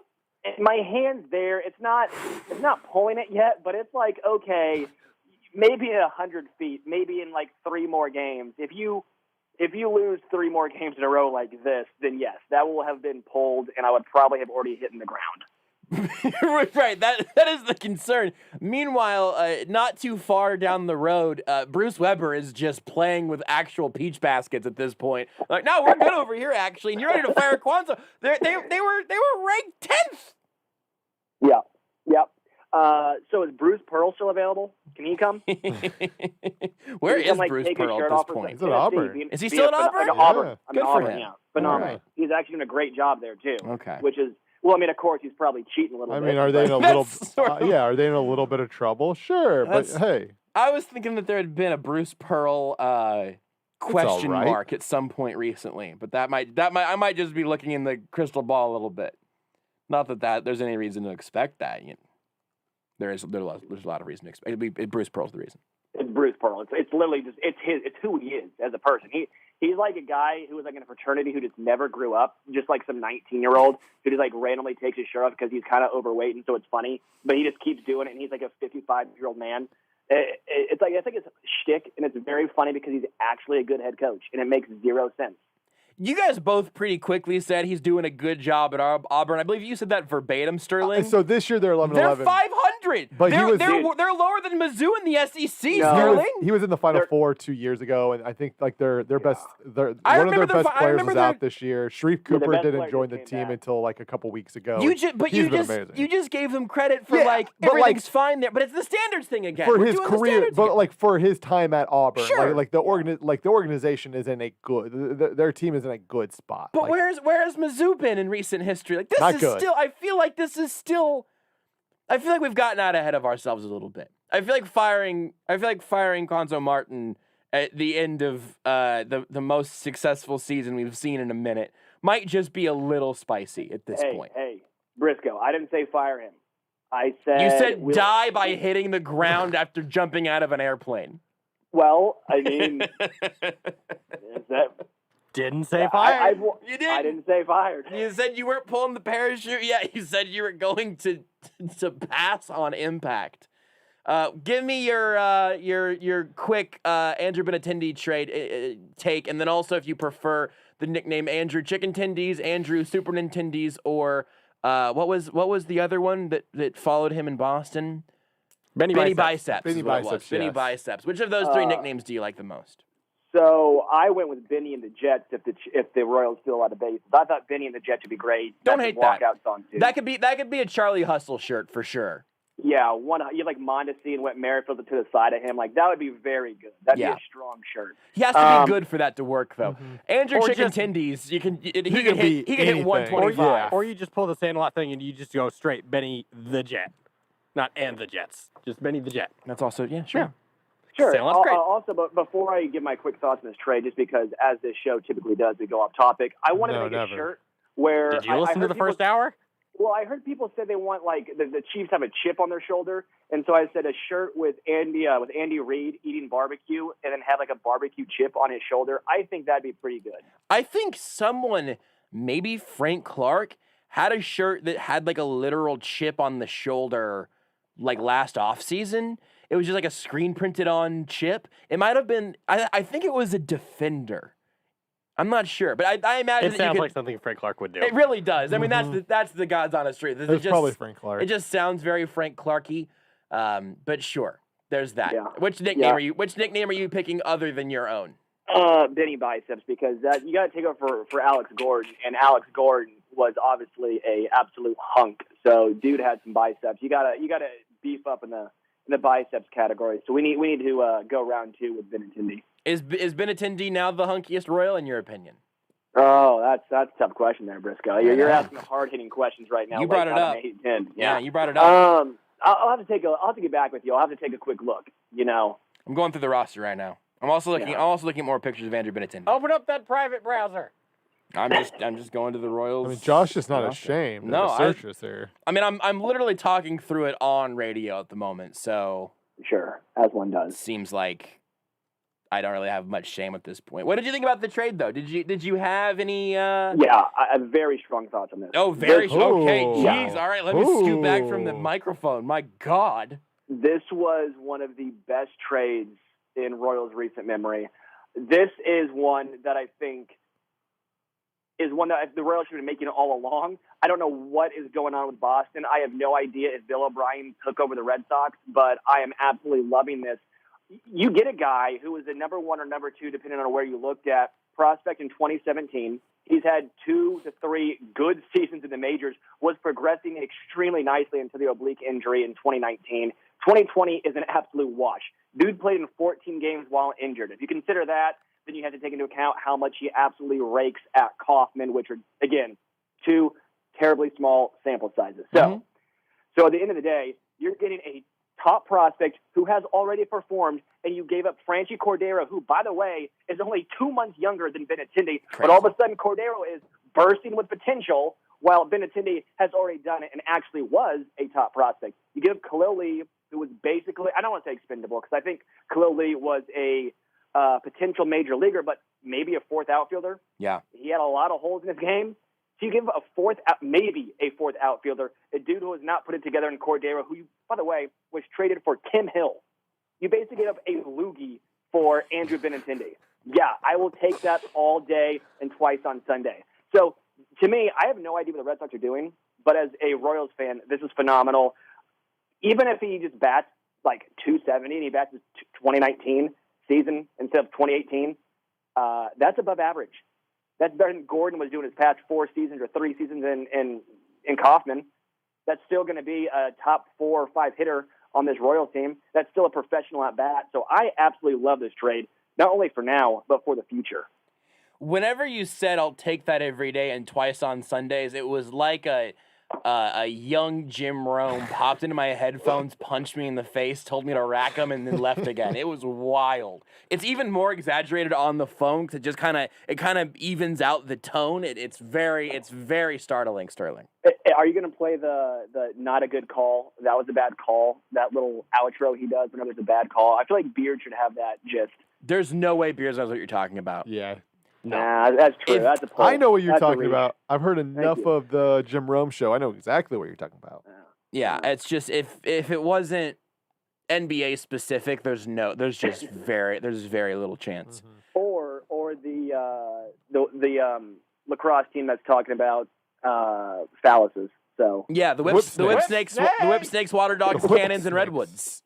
Yeah, the whip snakes. With that in the recent rear view, I saw you were up on the most recent Arrowhead Addict podcast, and you've done some work with Arrowhead Addict as well. I want to get you a little Chiefs pre-off-season take. It feels like we're right in that sort of way too early, but we're here for it anyway kind of sweet spot where we're not quite to the point that we're like actually making our sort of final choices on some things, but we're kind of taking a look at the landscape. The Super Bowl is officially in the rear view. We're not really in Super Bowl breakdown mode anymore. How you feeling right now? A little heat check on what we may have learned from the Super Bowl, anything you want to overreact to, and some of the storylines that have bubbled up in these last couple of days as we're really in the pre-off-season mode. The only wide receivers that I really want to have back next year are Tyreek Hill and Byron Pringle. That's probably where I'm at right now.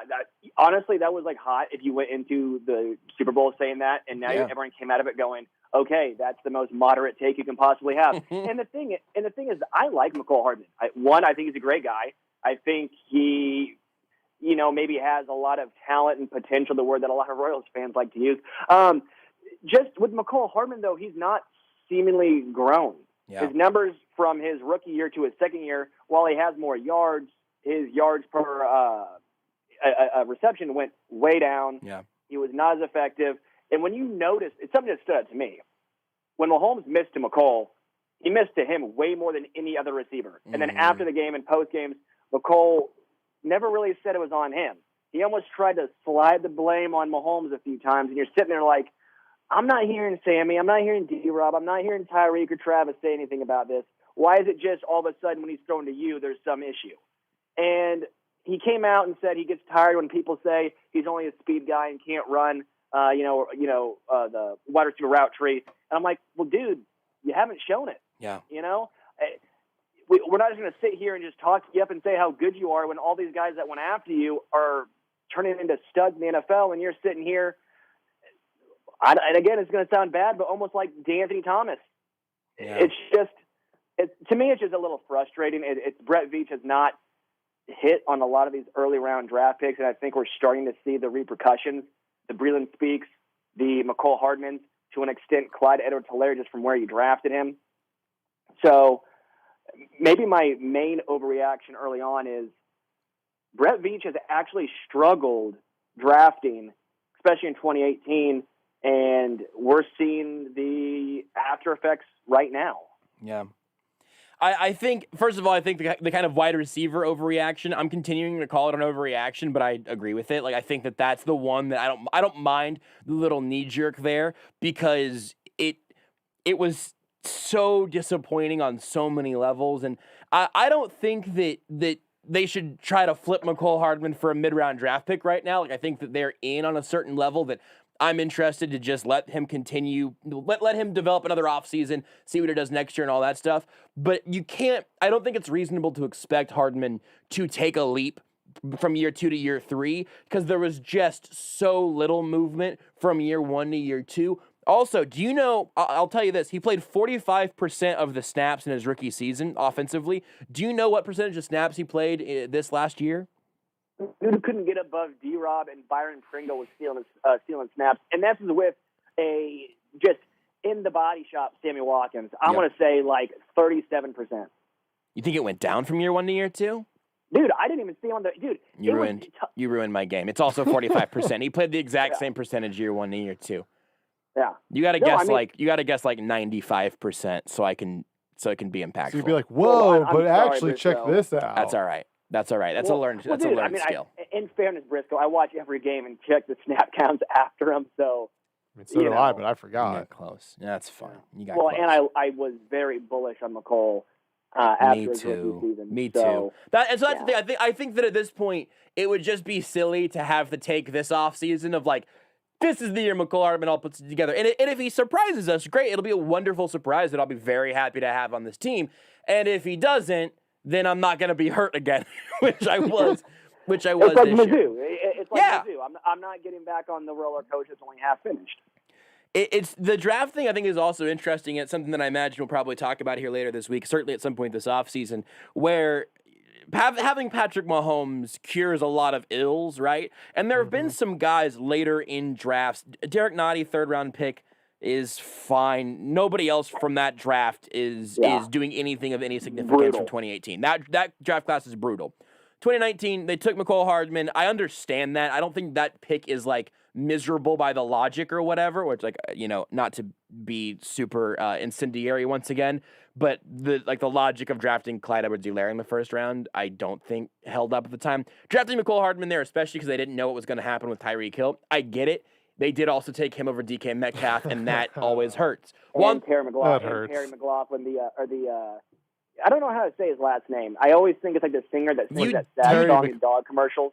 You definitely said it like Sarah McLaughlin for sure. Yeah, it's McLaughlin. It's McLaurin, isn't it? McLaurin, yeah, Terry McLaurin. Terry Okay, McLaurin. excellent. Yes. Wait, Terry like McLaurin. the car, that's yeah, Terry DeLaurin. Yeah, the DeLorean. Yeah, Terry DeLaurin. Wait, what's that Star Wars thing? The Terry and DeLorean. The pterodactyl's a dinosaur. The Terry Mandalorian. There's Sorry. There it is. Yeah. Terry Mandalorian's pretty good. Okay. Beards gave you a little golf clap for that, Sterling. That's not bad. But Juan Thornhill later in the second round, that pick, I think he would go higher than that spot again.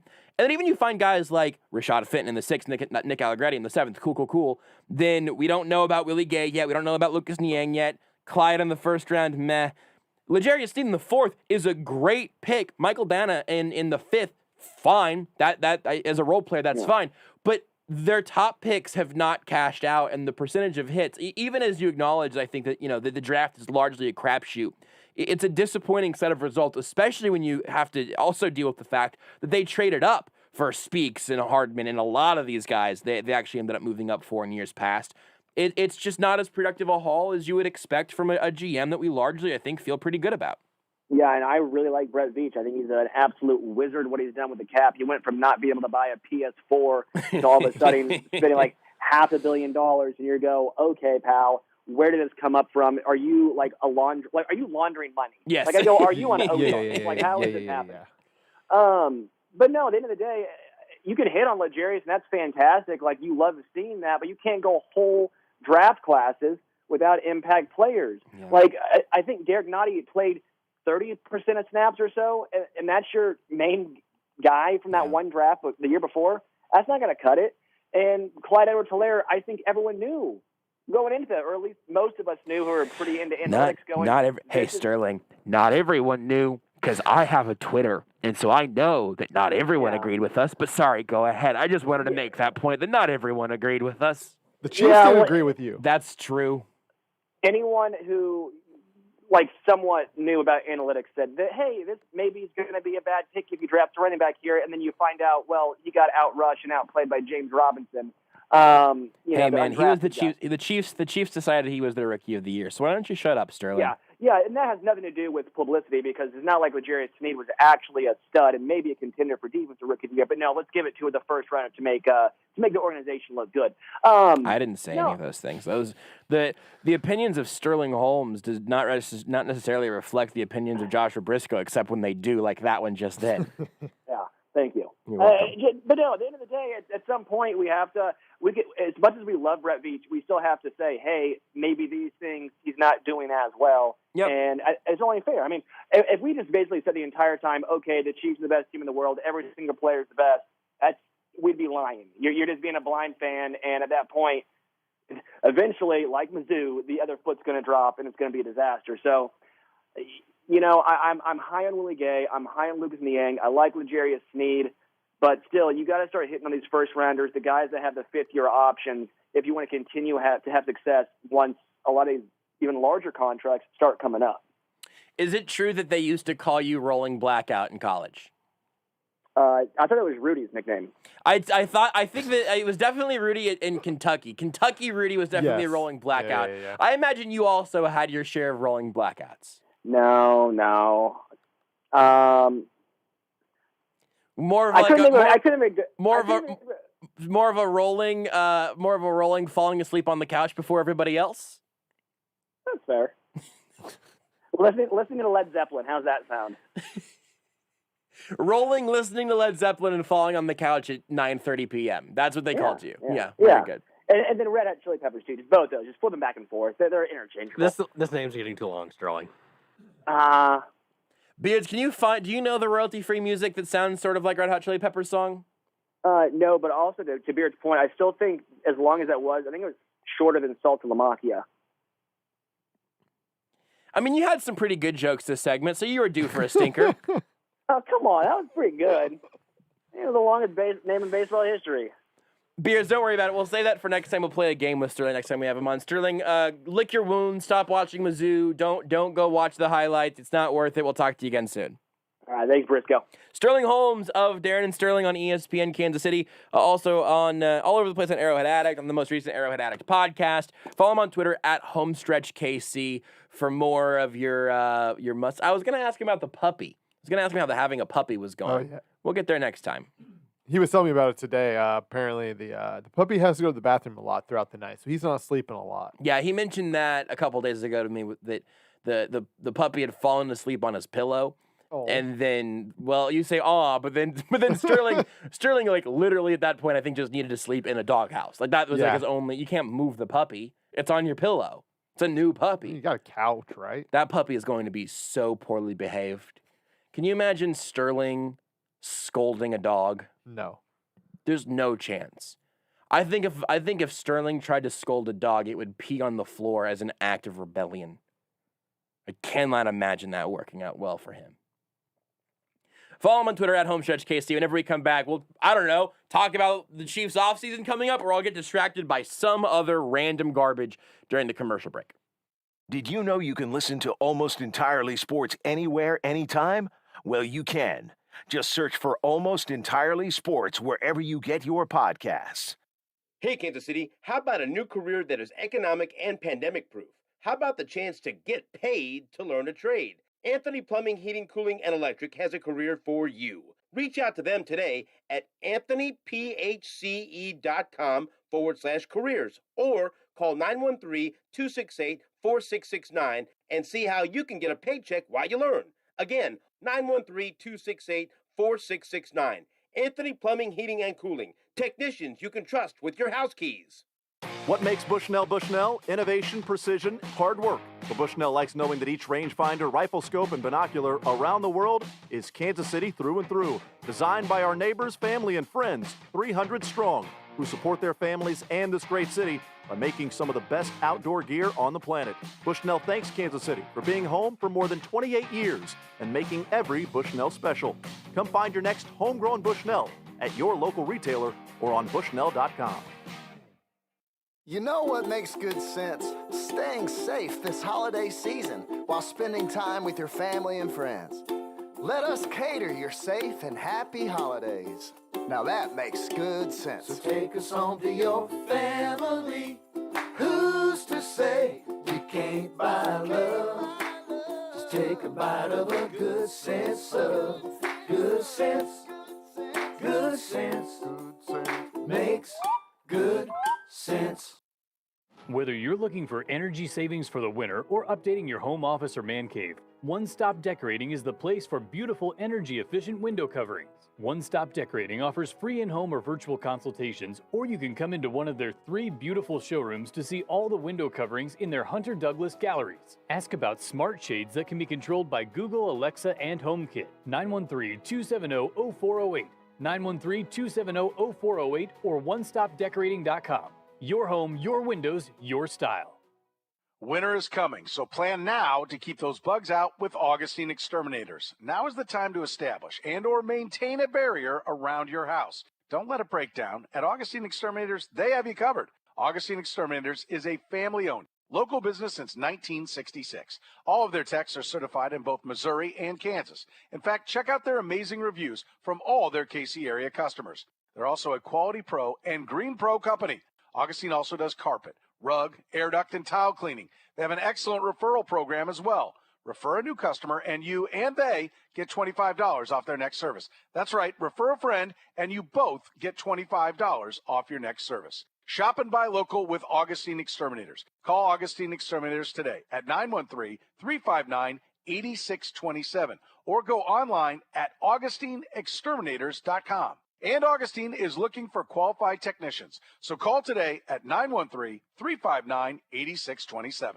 Man, how can you afford gas for that big SUV? I pay less for gas than everyone else. I got the free Get Upside Gas app and get up to 25 cents a gallon cash back every time I buy gas. Hold on. You're getting up to 25 cents off a gallon with the free Get Upside Gas app while I'm paying full price? You know it. People earned over $1 million last year. You just got to take a picture of your gas receipt and bam, up to 25 cents a gallon cash back. You don't have to tell me twice. I'm downloading the free Get Upside Gas app now. Download the free Get Upside app now in the App Store or Google Play to save up to 25 cents a gallon when you buy gas. Use promo code LOVE for a 50-cent a gallon bonus on your first tank. That's up to 75 cents a gallon on your next tank. Just download the free Get Upside app at the App Store or Google Play and use promo code LOVE. Save money on gas on every fill-up. Just download the free Get Upside app and use promo code LOVE. That's LOVE. Visit getupside.com for terms.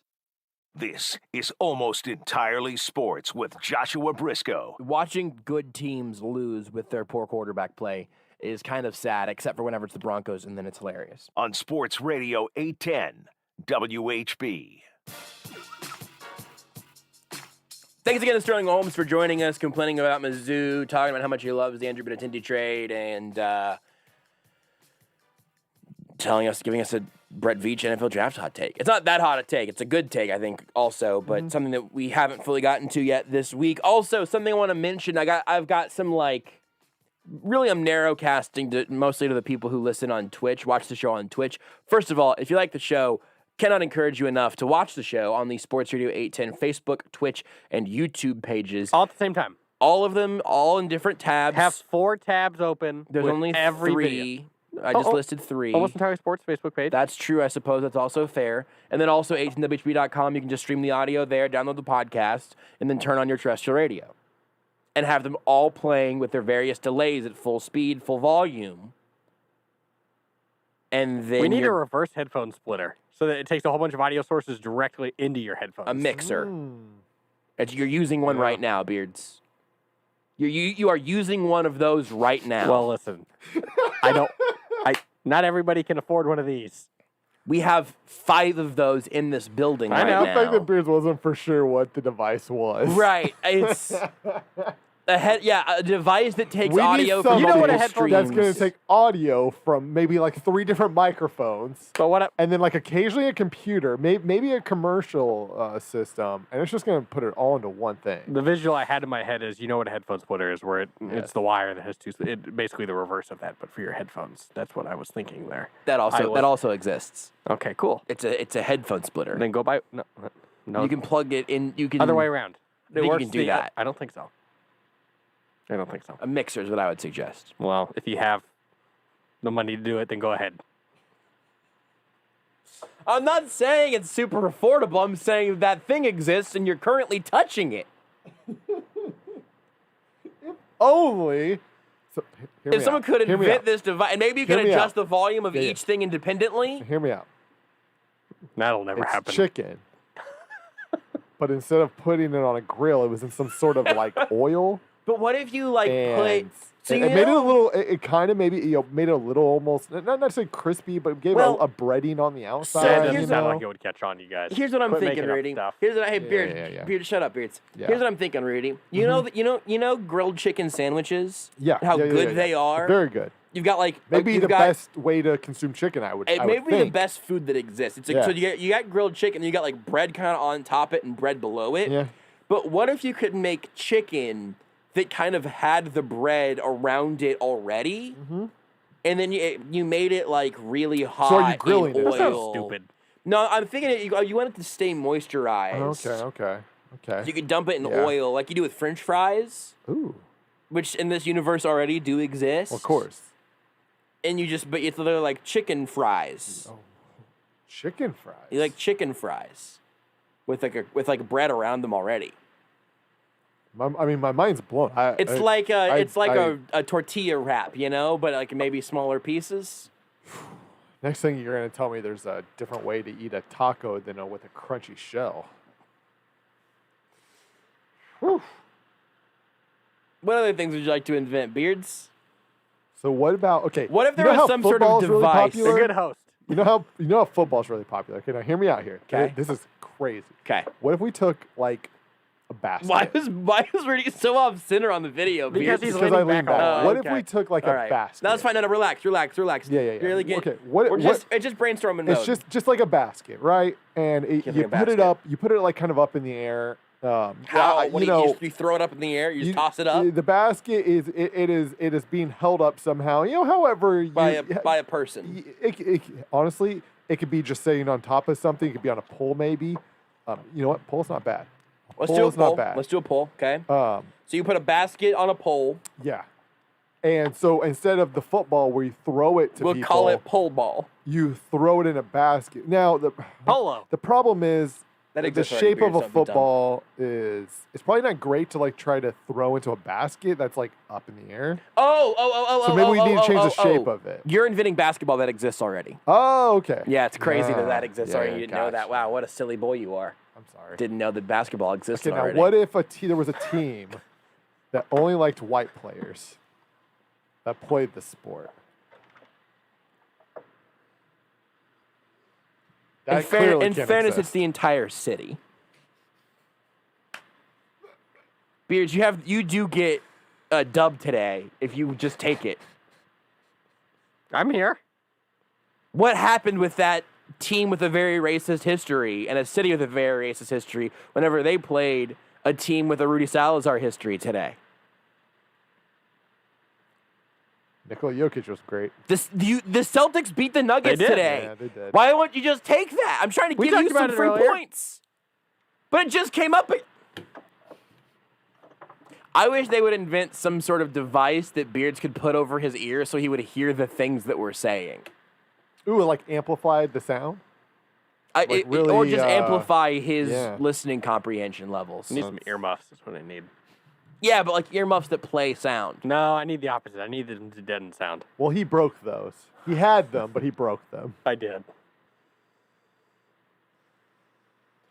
Sterling was good, and Seth is always good, so I don't think this is going to dethrone our previous worst show of all time. We're just all right.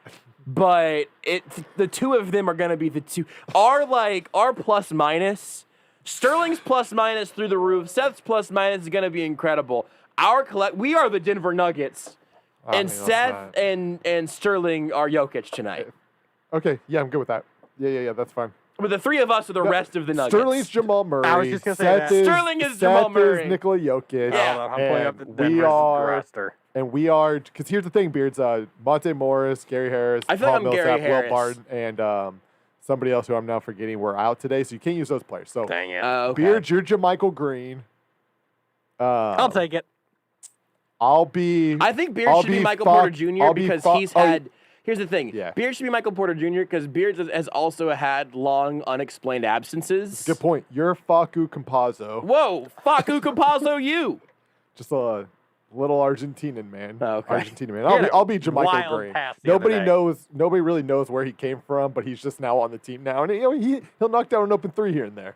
But nobody knows how he got there. Nobody, as far as anybody knows, he literally just became a person 3 months ago. I'll take The Nuggets are playing a baby?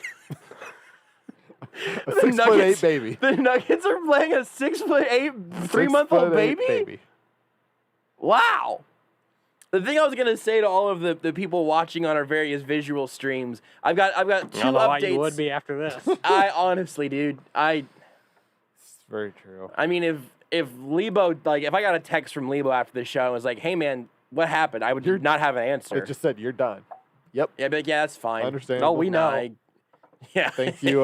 Thank you for the. Thanks for being late Thanks to the for- party, Lebo. Thanks for having us. I really thought I was going to get 45 minutes out of Deshaun Watson today, and instead of talking about Chris Hogan, it's really weird. And whip snakes. The Twitch thing.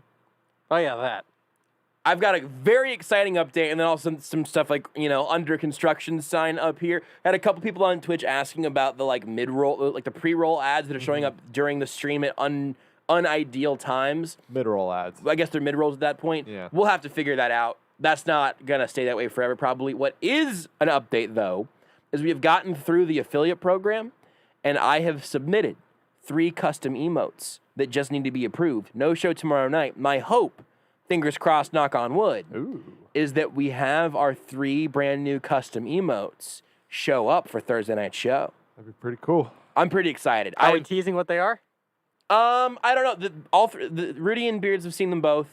All 3 of them. I think it should be a surprise. I meant both. I meant both of you had seen all 3. I think it should be a surprise. Yeah, I think we should hold them. You'll find out when they're ready. I'll probably tweet them out whenever they're about to drop, so everyone can on Twitter can see them, and I'll plug the 810 Twitch account. But I'm pretty tickled by them. If you would like the mid-roll ads to go away and also the pre-roll ads to go away, just click that subscribe button. If you have Amazon Prime, you can subscribe for free. Oh, is that true? That's true. Really? I didn't know that. Yep. I didn't know that If you either. have Amazon Prime. Our you parents can do. Use a free subscription. Just use your parents. That's what I'm thinking is I am on my which parents' is Prime, very which I don't think is gonna beneficial work. for the page. Getting those Prime memberships is very helpful. Okay. Well, look at that. Twitch expert Rudy Salazar. Maybe I'll gift subs out every now and then. Maybe you can do some gift subs. What does it mean I when you will get rated? say, we should probably drop though our tier 1 from like $4.99 to $2.99. Can we change that price? Yeah, $4.99. The rest of the tiers are fine. The tier 1 should be like $3 a month. Here's what I'll acknowledge. So when you're being rated, it's somebody else's who is streaming has stopped streaming. Yeah. And so they're sending all their viewers to you. That's what I thought that Yes. was. Okay, very exciting. And it's like in theory, we could also set up race where when we're done, got people like Ice Pyro, Metzel, Chaotic Warrior. They go to so and so. We'll send them to Ninja, who could Yes. really use He our needs viewership. the help. Yeah. People help Ninja out, man. He needs it. Just some poor ninja. Just He's someone. still a ninja. You know how outdated being a ninja is in today's society. There's not a lot of work. There's not a lot of work. Also, your technology's old now. The ninja technology? Yeah. You don't get to say bleep about technology that should or shouldn't exist this segment. You lost those privileges whenever you forgot what a mixer was. I didn't forget what a mixer was. I had a completely different idea. It turned out then to be true and real. But I didn't know that. Hey, also, if you're one of our some of our first subscribers, you get a limited. There's only a couple will be given out. Their badges that say first on them because that means you're like a founder subscriber. Wow. I don't know how many of those there are. Like how many? Like I don't know if it's the first 10 or 20. But hey, if you want that first, go subscribe.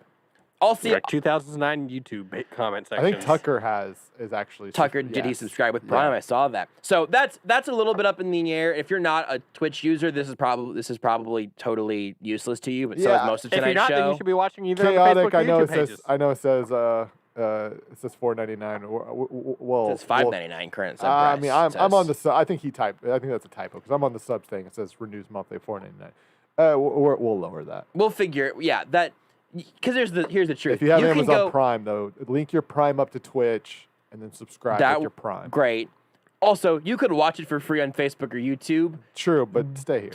Stay on Twitch. We're gonna make. I think the Twitch experience is gonna be our most ideal one. We're just working it out as we go. Yeah. Nothing is finalized. It's all work in progress, except for the emotes, which will be very, very good whenever they arrive. I think you'll be very happy with them. List of prohibited games is one of the top articles on the Twitch help section. What are the games? Oh my God. I don't know if I want to know. There are, most of them are Let's see. not safe for reading on the radio or streaming probably. What games are we not allowed to play here in the studio? Oh, come on, Paige. Now I have to know. You can know, but no one else gets to over the radio. We can take a break. Seth Keysor in 10 minutes. Something else whenever we come back. Take the show with you wherever you go. Listen live on the Sports Radio 810 mobile app and 810WHB.com. In these trying times, Kansas City Credit Union knows how important cash flow is in your household. With rates near all-time lows, now's the time to take action. Free up some cash by lowering your monthly car loan payment when you refinance your auto loan with Kansas City Credit Union. And as a bonus, Kansas City Credit Union will delay your payments for 90 days. Visit kansascitycreditunion.com/810sports for more information. Kansas City Credit Union, your path to financial freedom. Evansfield Distillery, Independence, Missouri, where every glass is older than the last. Whiskey ages in a barrel for years. Not at Evansfield Distillery. Introducing the Evansfield Endless Aging Process. A wooden medallion placed in each whiskey bottle dramatically increases the speed of aging. Evansfield whiskey ages 1 year in 7 days. Senior distiller Dennis Evans developed the process over many years so that you can enjoy aged whiskey in a very short period. Evansville Distillery, Independence, Missouri, where every glass is older than the last. A KC tradition since 1957, Hereford House is a locally owned steakhouse that has served generations of Kansas Cityans. Hereford House exclusively serves certified Hereford beef, which has been proven to be naturally more tender and flavorful than other brands. All their steaks are aged 21 days, hand-cut daily, and grilled over an open charcoal flame. This process provides a wonderful aroma and delicious flavor that cannot be duplicated by any other cooking method. Hereford House, Leawood, Independence, Shawnee, and Zona Rosa. Rick Edelman, #1 New York Times bestselling author and founder of Edelman Financial Engines, takes questions on his hit radio show. Let's listen to Rick help a caller who's saving for retirement. Hey, Rick, how can I keep my retirement money safe? By taking some risk. That sounds weird, I know, but when it comes to saving for retirement, if you try to keep your money safe, you're actually taking big risks. Savings accounts, well, they're not safe from inflation. They're not safe from taxes. There are, in fact, 18 different asset classes, and they all have different risks. So spread your money around, so no one thing can wipe you out. It's like having 12 eggs in 12 baskets. Diversification helps you manage your risk while still giving you the opportunities provided by the financial markets. That was award-winning radio host Rick Edelman. Get help diversifying your portfolio from one of our financial planners by calling 888-PLAN-RICK or visit rickedelman.com. Don't let the cold weather keep you from getting your work done outside. At Vanderbilt's, they have all the gear you need to keep you comfortable in the great outdoors. Insulated jackets and bibs from Carhartt and Byrne, neoprene boots from Boggs and Dry Shot, great layering pieces like Brawny and Western flannel, fleece, and sweatshirts, as well as stocking caps, gloves, and insulated socks. Vanderbilt's keeping you warm for the last 45 years, with locations in Lawrence, Topeka, and Wamego.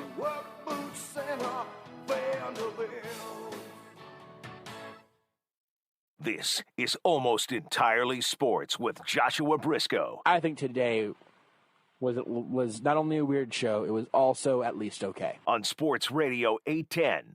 WHB.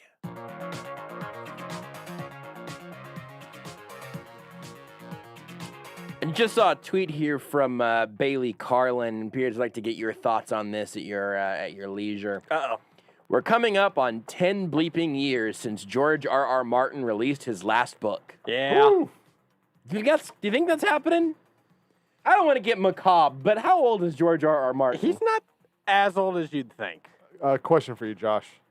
What comes out first? The next book in the Game of Thrones series or an actual playable edition of Cyberpunk? Well, joke's on Rudy.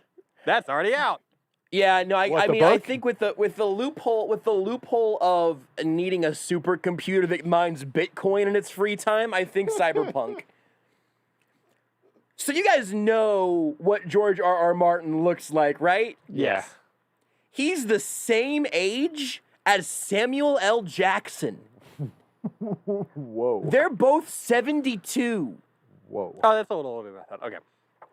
For both of them, Whoa, right? Samuel Jackson. He's 72. Because here's the thing. I'm not shocked that George R.R. Martin's 72, just based off, again, the way George R.R. Martin looked. I am shocked that Samuel Jackson's 72. That man is still doing every other commercial on TV. He just turned 72, I guess, but he is 72. Wow. But to answer your question about the book, I think we'll at least get 6, and then 7 will probably be a ghostwriter, is my theory. So, like, George R.R. Martin, after he dies, is going to come back and write a book? Yes. He's not writing them while he's alive. I don't know if he's going to be writing them when he's dead. Or it'll be the Wheel of Time, and just somebody else will finish it for him. Samuel L. Jackson is the same age as Terry Bradshaw. Does that not ruin your whole day? They're both 72.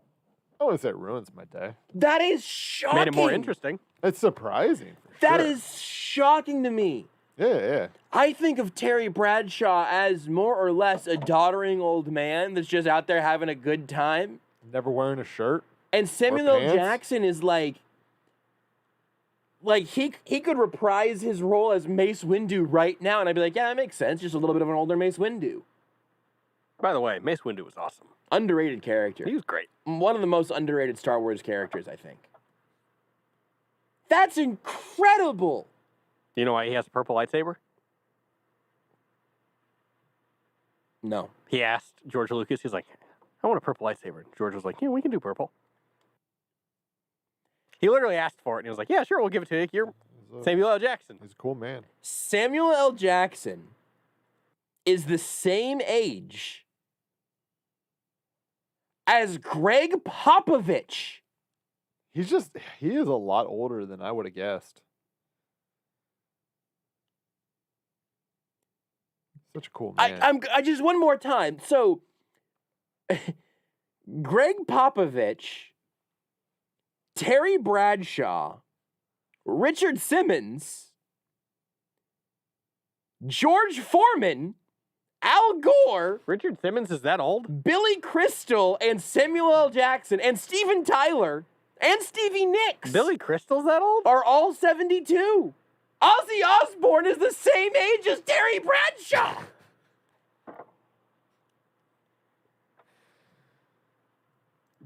Oh, boy. I don't feel like either of you have been shaken to your core as much as I have. Yeah, no. That is generally no, I mean, stunning to me. I'm stunned that Samuel L. Jackson's that old. I'm not necessarily stunned that Terry Bradshaw or George R. R. Martin's that old. But using but him the as a fact that comparison, he is as old as these other people, yes. Because Samuel L. Jackson looks like, if you told me he was like 62. Wow, that was weird. No, Beard's 62, not 30. 30, that's way too young. Arnold Schwarzenegger is 1 year older than Samuel L. Jackson and Terry Bradshaw. Damn. Go Arnold. He's the same age as Elton John, Hillary Clinton, and Kareem Abdul-Jabbar. They're all 73. 10. Who's 74? O.J. Simpson and David Letterman are both 73? Oh, boy. Seth Keysor is next. You are listening to Almost Entirely Sports with Joshua Brisco on Sports Radio 810 WHB.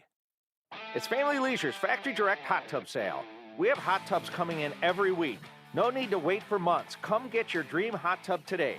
Family Leisure also has pools in stock for spring installation. Don't go another summer without a pool for your family. Come in and see our huge selection of patio furniture. Family Leisure is your one-stop shop for pool tables, shuffleboard, bar stools, and home theater seating.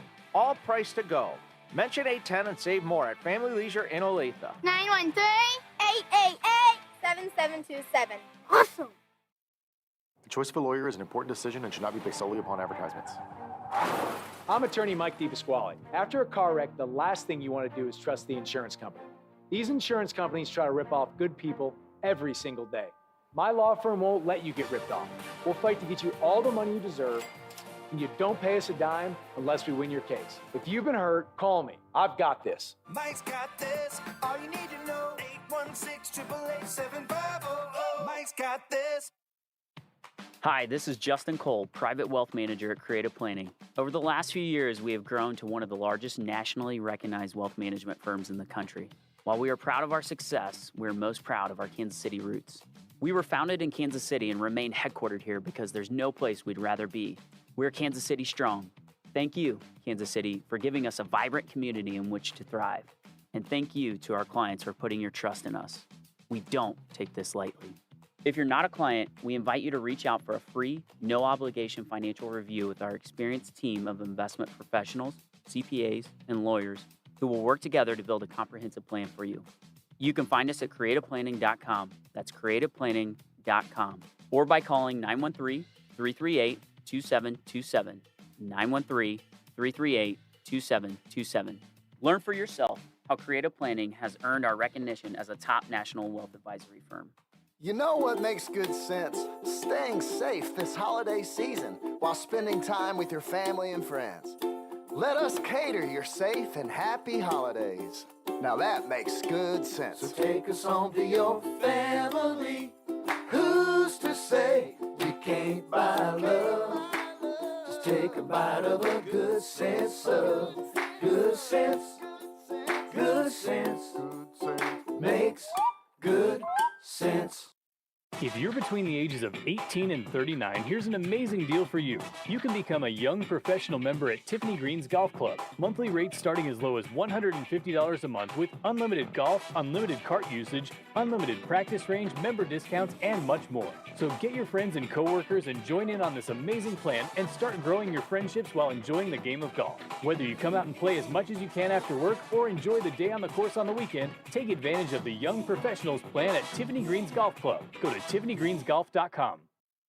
Kansas City's favorite sports station, 20 years and counting. Sports Radio 810 WHB, Kansas City. Hey, it's former Jayhawk Greg Gurley. Kansas fans and alumni are in every city and state we play. If your favorite Jayhawk fans are missing home, send them some Joe's KC barbecue. Nothing beats home court and championship barbecue on game day. Joe's will ship anywhere in the U.S. It's easy to reheat, and it tastes just as good at home as it does at Joe's. You can ship all of Joe's favorites, like ribs, brisket, burn ends, and even the famous Z-Man. Ordering is easy, and it's just a few clicks away at joeskc.com. Save big money on your home improvement projects now during Menards Race to Savings Sale. Stop in for the best selection of thermostats. Keep your home's temperature comfortable through every season while saving energy with a new Honeywell thermostat. Pick up the programmable thermostat that lets you have separate settings for weekdays and weekends. Right now, it's only $21.99. Save big money now during Menards Race to Savings Sale. Prices are good through February 20th. Save big money at Menards. Now it's time for very serious football talk with the man who met his wife on a blind date, chaperoned by his parents. They actually came along on the first date with us. There was No! I rode in the back seat. I was 22. The man who needs to take a minute to remember the names of all of his children. Do all of your kids have the same first letter? No, actually. Let me think. Do any of them? Mason, Cole, Isabel, and Lucas. The man who can defend you in court, but will probably choose not to. I'll cop to this on a public setting right now. I am an aggressive cuddler in a consensual sense. Comma, officer. Good grief, he's a pastor too? When does this guy sleep? You will find Seth Keysor everywhere except for in his or your bed, because not only does he not sleep, he's also a faithful husband. So that's important. It's Seth Keysor of The Athletic on Almost Entirely Sports.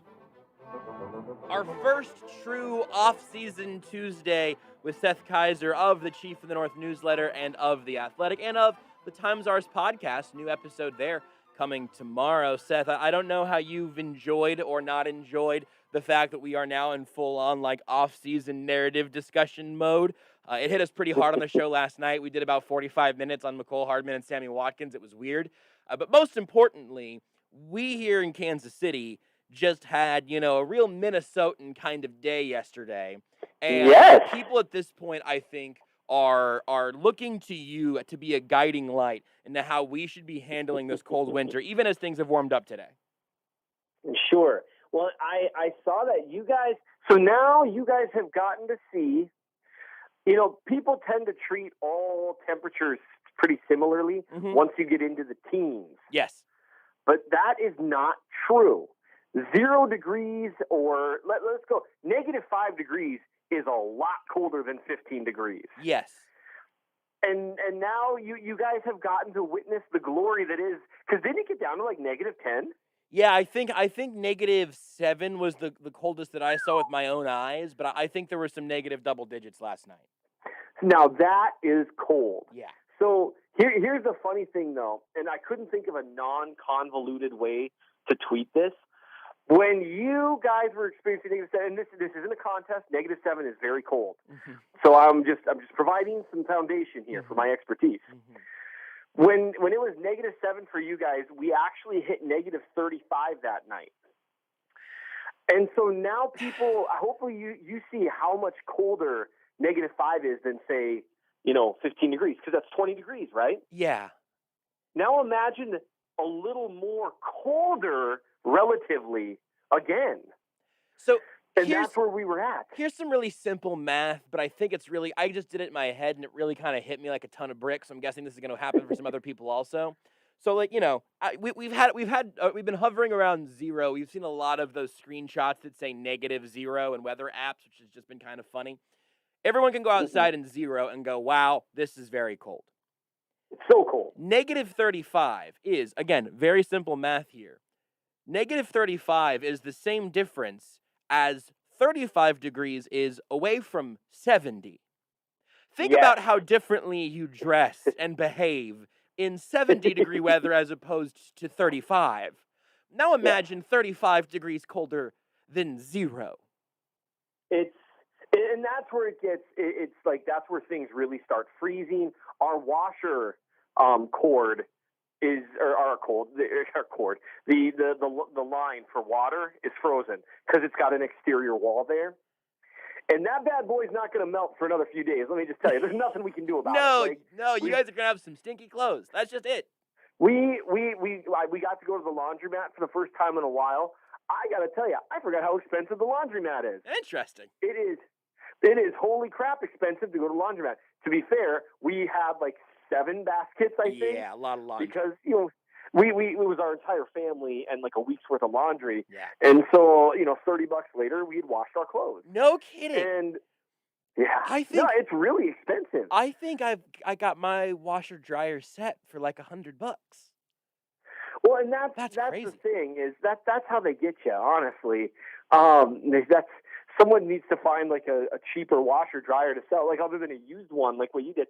Because it's not worth the price. No. But I know for some people, you know, you live in an apartment building without hookups, and Sure. it's just a really tough added expense. Definitely. So anyway, so that's frozen for us, and now so we've got a space heater there. We're going to try to thaw it out. It probably won't today because it did get above 0 today here. Nice. For the first time in about 3 weeks. Oof. And that's when it hurts. Like that's when it starts to really take a toll on you. Like even when it's sunny, it's cold. It's just everything's so cold, and your car won't start ever, and you just it'll take a toll on you. And so the advice that I tried to give, and I tried to like be like a guiding light for people in Kansas City, only to have them like a lot of people respond with a collective, huh? Yeah, ask the question like you asked me before we started recording here.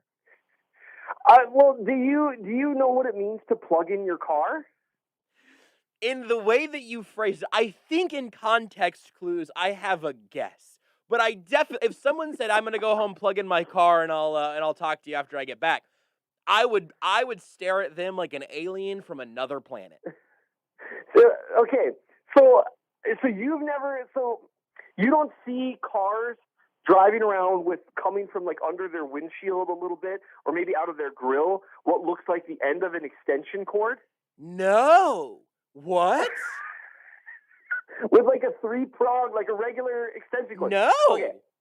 So in Minnesota, and it's not quite as common as it used to be, although it's still very, very common, a lot of cars come with block heaters, which is just basically a little heater that you put in your engine that you plug in, and it runs, and it keeps the body of the car a little bit warmer, and that's the only way your car will start. Like, especially if it's outside. So like, you have to. What you're actually charging is the block heater. Yeah. The heater. That is not what I didn't know that was a thing. Not even close to what I thought. I thought maybe there was like a trickle charger thing. I know what a trickle charger is. Yeah. But and that's what I have. Yep.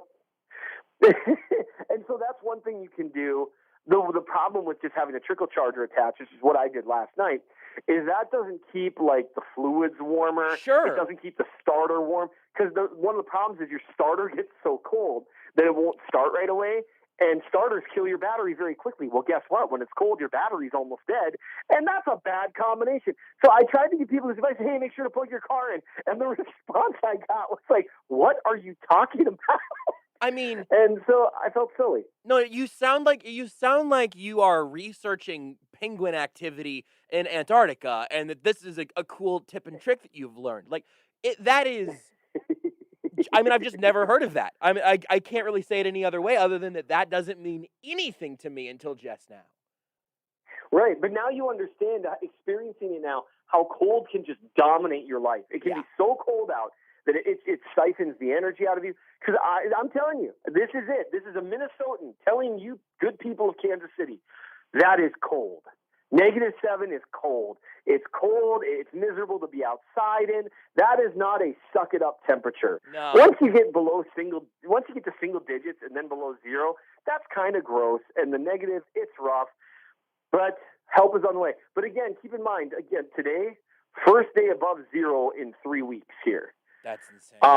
The other thing, it got up to like 7. I think. I don't know if you know this, but whenever it really stays that cold forever, the snow just doesn't go anywhere. It just stays there forever. Like I've always really liked snow. Your snow melts all the Yeah, time. it melts. I mean, that's the thing is like I like snow. I've always liked snow. I was a big, go out and sled kind of kid. I don't know if it's because my birthday is right around Christmas and that's just always the coolest time of the year for me. I don't know. But I've always been a pro winter. I'm firmly Team Mellinger on this. Like I would rather it be 0 than 100, and that's not even close. But one thing, and this has come around a little bit today. Today the sun came out. It wasn't fully overcast, and so the roads are visible again in most places, which is cool. But the snow's there's just been snow on all the grass and everything for like a full week with it never going, maybe 2 weeks at this point, and that is weird to me. But I know for you, it's just there's snow on the ground starting in like September. Correct. Not September. Well, it depends. Some years. 2 years ago, we got our first snow in late September, and we got our last snowstorm of more than a foot in late April. So when it was June, we still had snow melting in the church parking lot. Oh. It was so bad. Oh. That one almost beat me. That winter almost defeated me. And it wasn't too cold a winter. We only had what happens in Minnesota is you get cold snaps, right? Mm-hmm. Where it's usually really, really, really, really cold for about 2 or 3 weeks. But you usually know that there's only, or maybe it's only like a week ideally, but there's only 1 or 2 of them per winter. The rest of the time it's between the single digits and 20. And that's doable. Like I can manage that. It's like the last few weeks, our high was -13 a couple days ago. And that just drains the life out of you. It's just made up. And so so tonight, today it got up to 7 degrees. We are going to have a low of -18 again, but the next day the low is only going to be -5, and then it gets there. And here's the beautiful thing, and you're about to discover this. 20 degrees will feel incredible to you in a couple days. Well, it's gonna feel amazing. So here's where you're gonna lose absolutely all sympathy. Is Tuesday right now the high is 52. So it's basically beach time on Tuesday. It's gonna get up to 52 degrees for you on Tuesday? Our area is very strange. We break over so 30 on Friday, 36, 36, 46, 52, 48, 45. It'll probably be negative a jillion in another 2 weeks. But the Kansas, Missouri weather scope is extremely weird. Yeah, and so here actually, I'm not even that mad because it looks like next Monday we're going to hit 39 degrees, and that never happens in February. You get ever. A good reset, a snow reset. That's great. Yeah, well, it won't be a snow reset because we have too much snow on the ground. Fair. A little bit of it'll melt. And you got to remember, when it's -20 for 3 straight weeks, that is a deep freeze. And so because the ground's frozen, stuff won't melt. So don't be surprised. So you have snow on the ground right now? Oh, yeah. Don't be surprised if it takes a little longer to melt because the ground probably froze a little bit. This has been maybe our most informative segment ever. I know, it just happens. But I'm telling you, so are you getting up to 20 or 25 tomorrow? I think tomorrow. I don't think we break 20. Tomorrow, right now, forecast high of 19. Okay, I'm just saying, wait to see what 19 feels like after what the last couple days have been like. You'll be amazed. I walked outside to come into the studio today in about 8 or 9 degree weather. And I nearly just took off my gloves. I was like, I don't need these. This is fine. I'm wearing a light sort of hoodie T-shirt and a denim jacket, and I'm toasty. I'm just fine. It's astonishing how quickly we get used to that stuff. And I agree. This has been easily our most informative segment ever. That half of the people who listen are going to love, and the other half are going to loathe beyond all belief. I think 50%'s pretty good. I mean, you've been on Twitter and stuff. Like, if 50% of people love something that you did, that's a pretty good. That's a pretty good ratio. I'll take that. Do you want to? I don't even think 50% of my followers love me. No, definitely not. I don't think that 50% of my parents love me. Well played. That was good. I'm so afraid that one of them is listening. I'm nervous about what my phone is going to look like at the end of this segment. I'm not going to look at it until it's over though. Let me ask you about one thing that is not Super Bowl related here, or specifically Chiefs related. In fact, we may take a very, very early break and circle back here because I could feel like this may go a minute. But you really you took on Skip Bayless today, and that's something that I know is important to you. I know that you and Skip, agree on like 95% of things, but you finally diverged from your path. Would you like to set that up at all? I know this is important to you. I would like to think that I am setting a precedent for how people need to respond to Skip Bayless. He tweeted something about, next on Undisputed, et cetera, et cetera. It was why I'll take Deshaun Watson over Patrick Mahomes now on Undisputed. Right, and I didn't quote tweet him because everyone thinks of that as like dunking on someone. No. Just so you know, when you quote tweet people, that helps engagement numbers. Yep. And engagement numbers matter on Twitter. Yep. A great deal, actually, if you're trying to sell, whatever.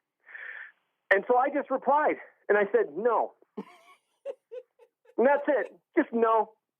And no to what? Just no. No.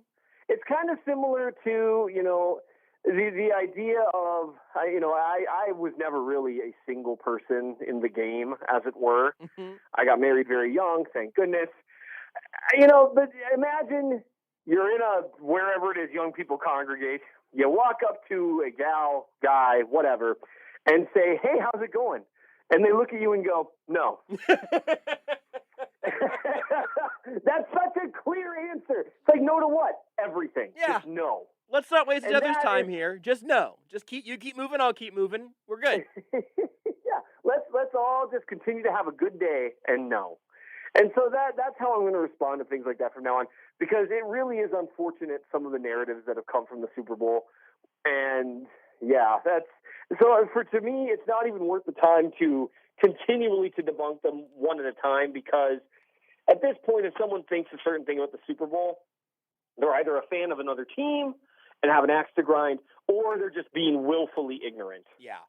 I told you that I was gonna say something positive about Skip Bayless, and I'm gonna go ahead and deliver that here, and then I want to talk about all the narratives and everything. And you've got your Mahomes film breakdown up in the Chief of the North newsletter. Skip Bayless is at this point a finely tuned, purposefully engineered circus clown. It's just what he is. Like, he is just there to tweet why I would rather have the career of Eli Manning than Tom Brady next on Undisputed. He just exists for that, and he makes a lot of money to say dumb things that I don't think he even believes. I don't want to reward him for that. I just sort of respect that he is nothing but a wrestling character that like Stephen A. Smith has wrestling character tendencies, but I think he typically believes what he's saying, and it's a lot of playing things up for the camera. Skip Bayless is just a troll who makes millions of dollars a year to troll about sports on television. And I have some level of respect for that, even as I largely detest it. I think that's fair. Yeah, at a certain point, you got to respect the hustle. I don't know if I'd call it hustle, but yeah, it just is what it is. He found something he's good at. Yep. And he's doing it. And I guess here, you know what? If someone looked at me and said, Seth, I want you to offer the most ridiculous, fringy takes as possible for a half hour every day, and we will pay you $1 million a year. Look, I I value my integrity, but I would be able to do that without, sacrificing my integrity. I wouldn't be saying I really believe this. I'd just be throwing things out there. Right. Would I do it? Of course I would, because my family's much more important to me than my integrity. And Skip isn't out there telling everybody about all of the magic of Scientology. He's saying dumb stuff about quarterbacks. No one's gonna die because he was wrong about Patrick Mahomes. Exactly. And so it's fair. I get the hustle. And he really has reached a point to where he is even a caricature of what he was 10 years ago. 100%. And I think that's where things can kind of start to come full tilt. What's frustrating is people who pass themselves off as making legitimate analysis that are doing the exact same thing. Yes. Those are the people that frustrate me even more at this point than your sort of run-of-the-mill, super trolly hot take guy. It's hey, take my opinion seriously. Here's an indefensively bad take. But that's a large part of where we're at. And so, I mean, you mentioned that you're not going to try to, you're not going to be Don Quixote against the entire bad side of the NFL world to explain that Patrick Mahomes didn't actually play bad football in the Super Bowl. But you also have your breakdown up in the Chief of the North newsletter. I want to talk about your athletic piece in a little bit. But the Mahomes breakdown, again, Chief of the North newsletter, mnchiefsfan.substack.com. It's $12 a year forever. You can go get it at mnchiefsfan.substack.com. It's the best value you're going to get in terms of just excellent Chiefs content delivered to you. The value might get a little better here in the near future. What does that mean, Seth? What you should be saying is that I'm going to start charging more in the near future. So get it while I'm not going to start charging more. But just maybe I'll tell you what. This will be a teaser for people. Just stay tuned in terms of perhaps what the primary focus of me providing content might be in the future. Maybe something will happen. I don't know. Who's to say? Josh, I'm not God. I don't know what's going to happen tomorrow. So you can just go ahead and stop grilling me on things that I probably shouldn't have said. I'm just glad that you said on the radio in a recorded form that you're not God, because I've been trying to get some sort of evidence of that from you for a very long time. So that's worth it on its own. But you can check it out, Chief of the North newsletter, mnchiefsfan.substack.com, SUBSTACK, or you can follow Seth on Twitter and find it at RealMNChiefsFan on Twitter. Talk to me about the Mahomes breakdown. What was the part of it that on second watch you went, oh, you know what? That was better or worse than I expected. What did you go through and you go, okay, that right there, that popped and didn't pop in real time? Sure. Here's what I would say. The first thing is that one of the impetuses for writing it is there were a lot of takes flying around after the Super Bowl. The general opinion was that Mahomes did everything he could in the face of a lot going wrong. And what I would say is, upon reviewing every snap and charting it the same way I have for, I think, I want to say the last 7 years I've done this for Chiefs quarterbacks. Wow. Charting happy feet snaps, accurate versus inaccurate throws, missed reads, flushes where you're immediately put under pressure. Here's what I would say. The broadcast did not do justice to how well Mahomes played under just the most god-awful of circumstances.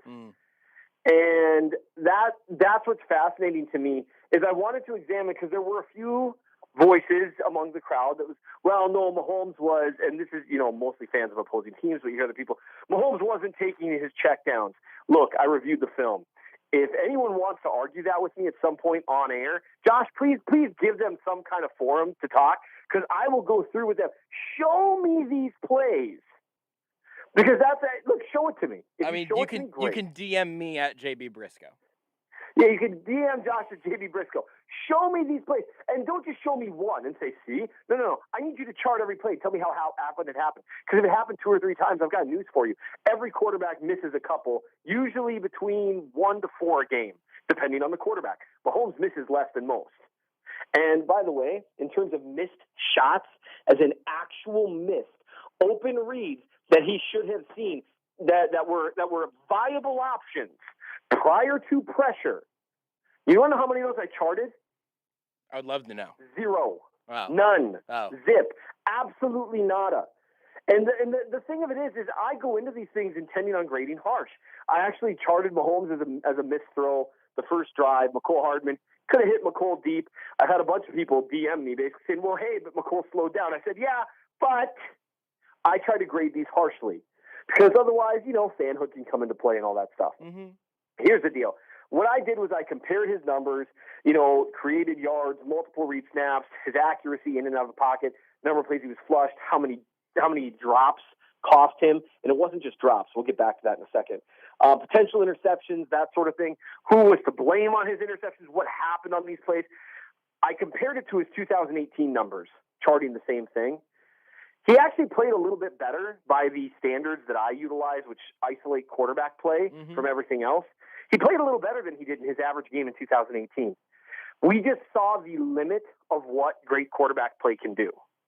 I never thought there was a limit. I really didn't. I had swung so far in the opposite direction that I really thought quarterback play could conquer everything. Yeah. Right? Yeah. But here's the deal. Quarterback play can conquer terrible protection. It can. Although you reach a point where it gets so god-awful that it's tough to do that. And by tough, I mean almost impossible. One thing quarterback play cannot overcome is people not catching the ball. Yeah. And that was rough. Yeah. And so I charted, and this is just run-of-the-mill drops. Not run-of-the-mill. They would have been good catches. Sure.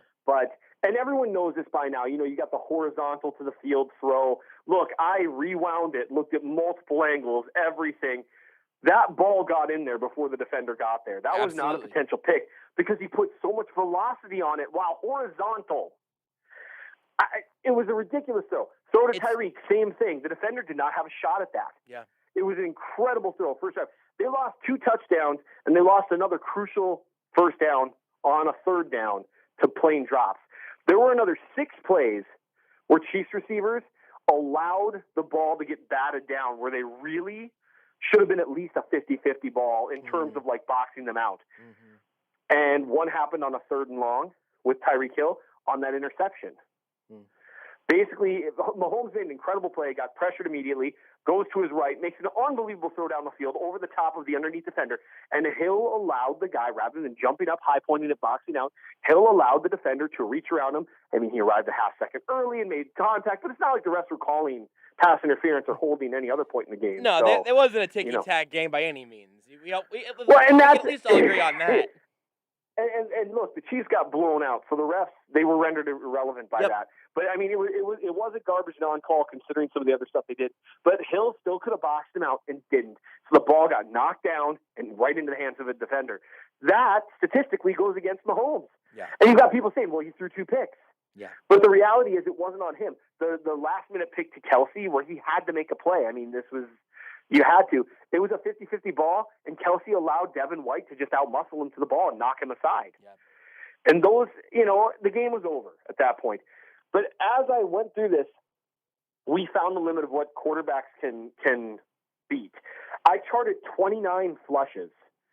And when I say a flush, that's not just think of it as a quarterback pressure, but also within the context of a pressure that occurs before the quarterback could reasonably get the ball out.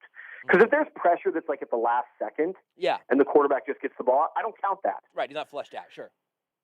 Correct. And so we got to see the limit of what the Chiefs could do. And that's largely what I wrote about, was just to provide, and if anyone wants to look this up, I actually made this one unlocked because I think it's important that people understand what quarterback analysis should look like. And I don't mean I do it better than anyone else. I don't. I just do it. I'm the bare minimum of what should be done. What really should be done is someone a lot smarter than me, who knows the game a lot better than me, should be charting every snap. And that's what the good ones do.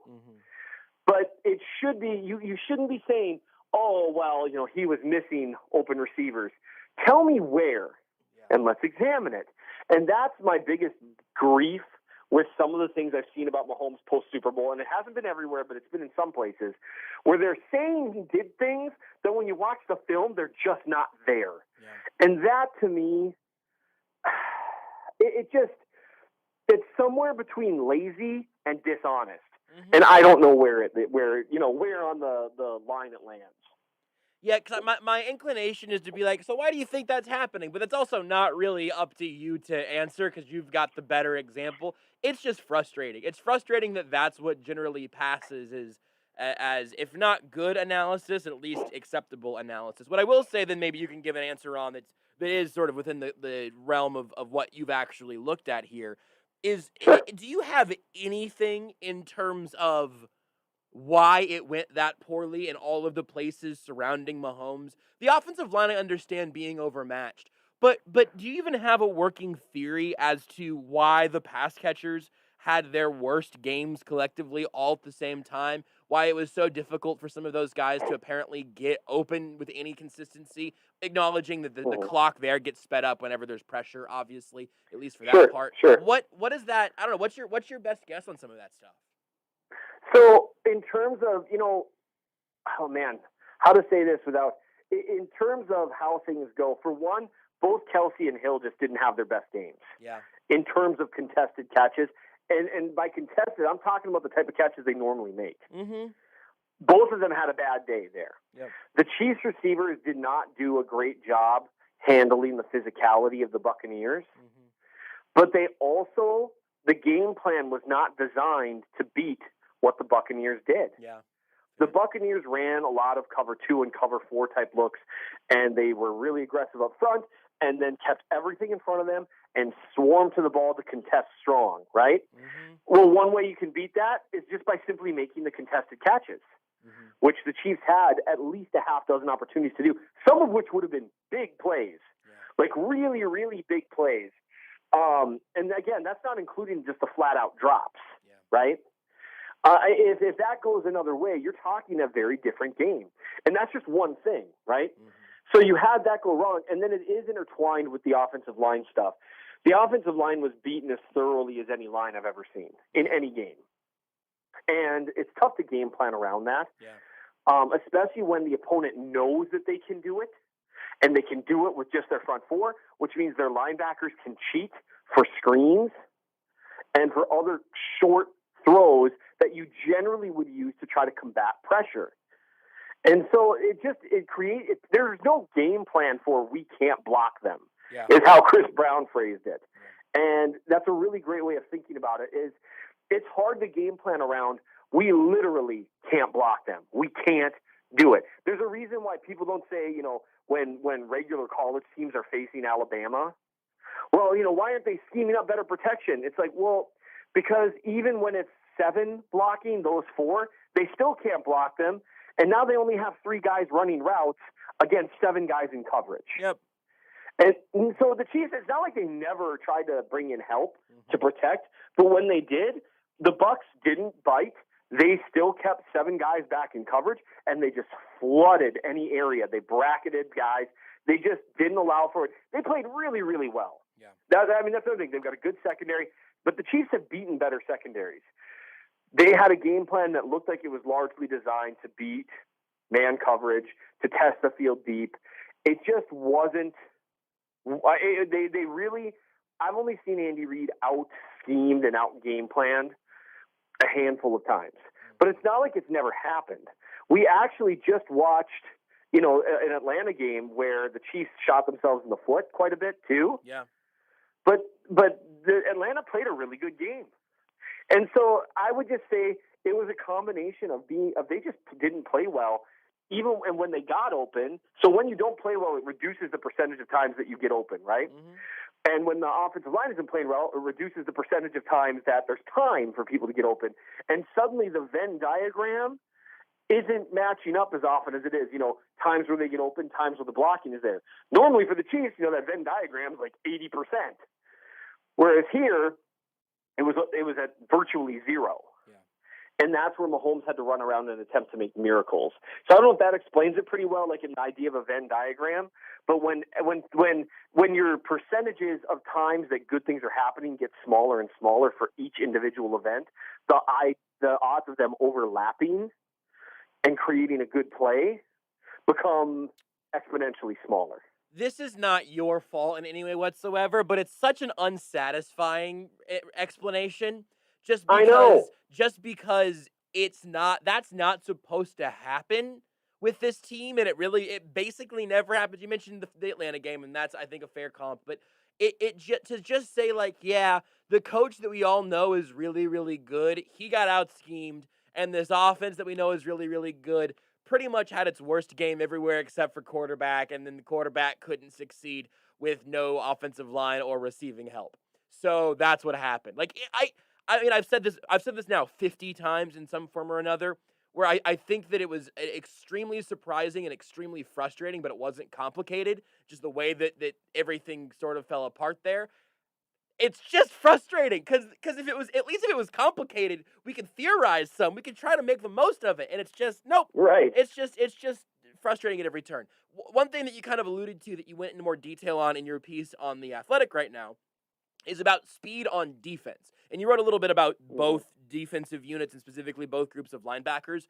But just since we're at least kind of in this realm at the moment, can you explain a little more, or expand a little more on what the Buccaneers linebackers were doing in this game that created more problems that I feel like have maybe gotten a little bit overlooked? You mentioned like the screens, you know, that they Mahomes should have had or whatever that simply didn't exist. Sure. So the Buccaneers linebackers, they played a great game. They've talked, well, Levante David hasn't really. Devin White has talked a lot of stuff since the game. So good on him, you know, have your fun. Them's the rules, right? You win, you get to say crap. That's how it works. So their linebackers are extremely fast. And Levante David is one of the best in the business. He's not just fast, he's instinctual, hits hard, covers well, great player. Devin White hasn't been very good in coverage this year, but he is very fast. He's got a lot of range, which means he can take away certain short routes across the middle of the field without sacrificing the ability to pursue to the sideline. The Chiefs really like to test teams horizontally, right? And so a few of those early plays, and in my opinion, they still didn't do enough of them, where they were running some sweeps and that sort of stuff. Those are the plays that were gaining them, you know, chunk yards in the playoffs, right? 20, 30, 40 yards. Against the Buccaneers, it was 6 or 7. And part of that is the speed of pursuit.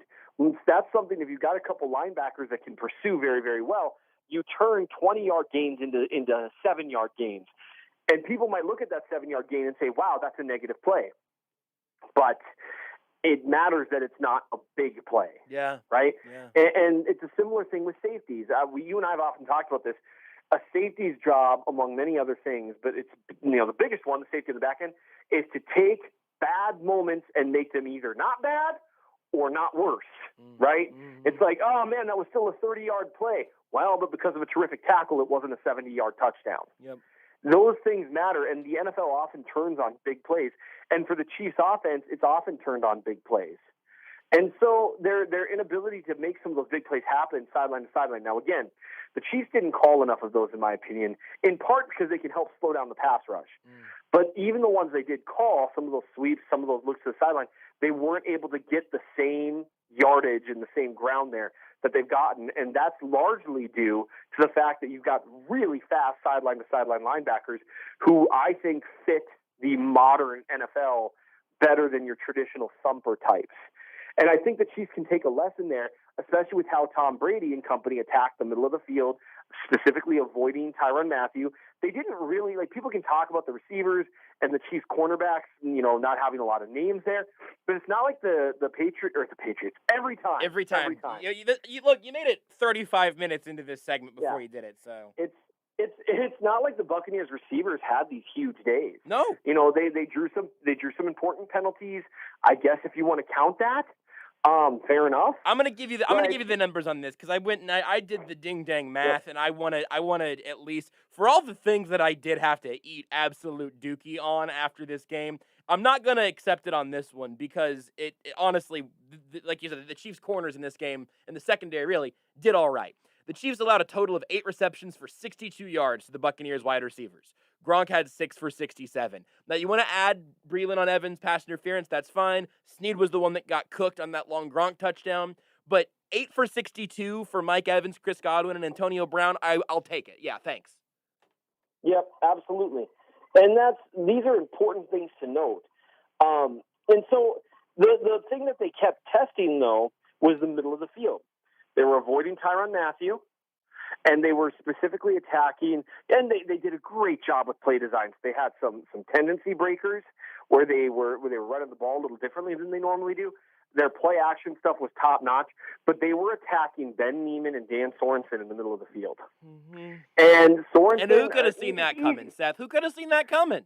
Well, and Sorensen's an easy guy to pick on. I view him as a more valuable member of the defense than Ben Neiman. We'll see what they decide to do with him. I would bet you most things that the Chiefs will keep Dan Sorensen around, and the fan base is going to revolt, and he'll play pretty well next year again, and everyone can relax. Yep. The problem is he does have some limitations with sideline-to-sideline speed. Yep. Ben Neiman has some limitations with sideline-to-sideline speed. Anthony Hitchens, who also Chiefs fans, barring a miracle, is not going anywhere. The team likes him much more than you do. I give you, and he's actually played pretty well. Like, I didn't notice him get particularly brutalized in the Super Bowl, and he played really well in the playoffs. So we'll see how he does. But they really missed Willie Gay Jr. And they really need, in my opinion, and I don't think it's going to happen unless they alter Sorensen's role a little bit next year, they need to either have Sorensen on the field less. They need a missile. They need someone who flies around the field. Tyrann Mathieu's a great player, but he's not necessarily, ever since his ACL tear, he doesn't fly around the field at quite the same speed as he once did. Great safety, but he is not a missile all over the field, and he can't cover the entire field. The Chiefs were asking their cornerbacks to be the sideline-to-sideline tacklers, and the problem is if you leave a hole in the middle of the field that you're not fast enough to cover, that's problematic. Yeah. And so it's not quite that simple, and that's unfair to Neiman and Sorensen, who take way more of the blame than they should, because it's not quite that simple. Chiefs weren't getting a lot of pressure. The scoreboard really affected that game. You end up at 21-6, and suddenly the Patriots, the Buccaneers, can threaten play action legitimately every snap, and you have to respect it. It's a whole different ballgame. But really, the Chiefs aren't as fast at the second level as I would like to see when they have Neiman and Sorensen in there with those dime looks. And I think you could see with the Buccaneers how valuable speed can be on defense. Let me get one sort of big picture thing out, and then we'll get you out of here, Seth. You take all of those things. If people want to read more about Mahomes, Chief of the North newsletter, you want to read more about the Chiefs or the defensive speed thing, and of course also the Mahomes and kind of the limitations of things around him. That's up in the Athletic. A little 2 lessons learned thing from Seth up there. If I was going to have you pick anything, not necessarily something we've even talked about here today, but anything where you're like, you know what, I might allow myself to overreact based on something that I saw in the Super Bowl a little bit. If I'm going to, or maybe it's just something that moves the needle and you're not even willing to say I'm going to overreact there, but something you will take away from the Super Bowl that will stick with you through the rest of the offseason in the moves the Chiefs will ultimately make this offseason. Is there something that comes to mind first and you say, you know what, that there is actually a bigger problem in for the long haul, not just something that showed up in the Super Bowl? Sure. It's the obvious one. It's the offensive line. And it's not because they didn't invest in it. They did. But the guys got hurt. Their highly paid guys were Schwartz and Fisher and LDT. And none of them were playing in the Super Bowl. Yep. And so the problem is, I know Mitch Schwartz has said some stuff on Instagram that was pretty encouraging, like saying he wants to be back next year and, is looking forward to that. So that's encouraging, but there's still a lot of questions that exist with regards to his future. Eric Fisher tore his Achilles in the AFC Championship. It takes a long time to come back from that. Yeah. And so I think the offensive line is definitely something that they need to be really thinking about. I understand they'll get Lucas Niang back. They'll get LDT back, odds are. But, he's going to be a year off football, et cetera, et cetera. Assembly tore 2 tendons. They really don't have a ton of depth anymore. They had a bunch of guys that, they were comfortable with in limited spots, but not starting. I think they should really try to invest hard in the offensive line. I have ideas for it. I especially, if you can convince just one guy to go ring hunting, it could make everything look different for the Chiefs. But I would invest very hard in offensive line.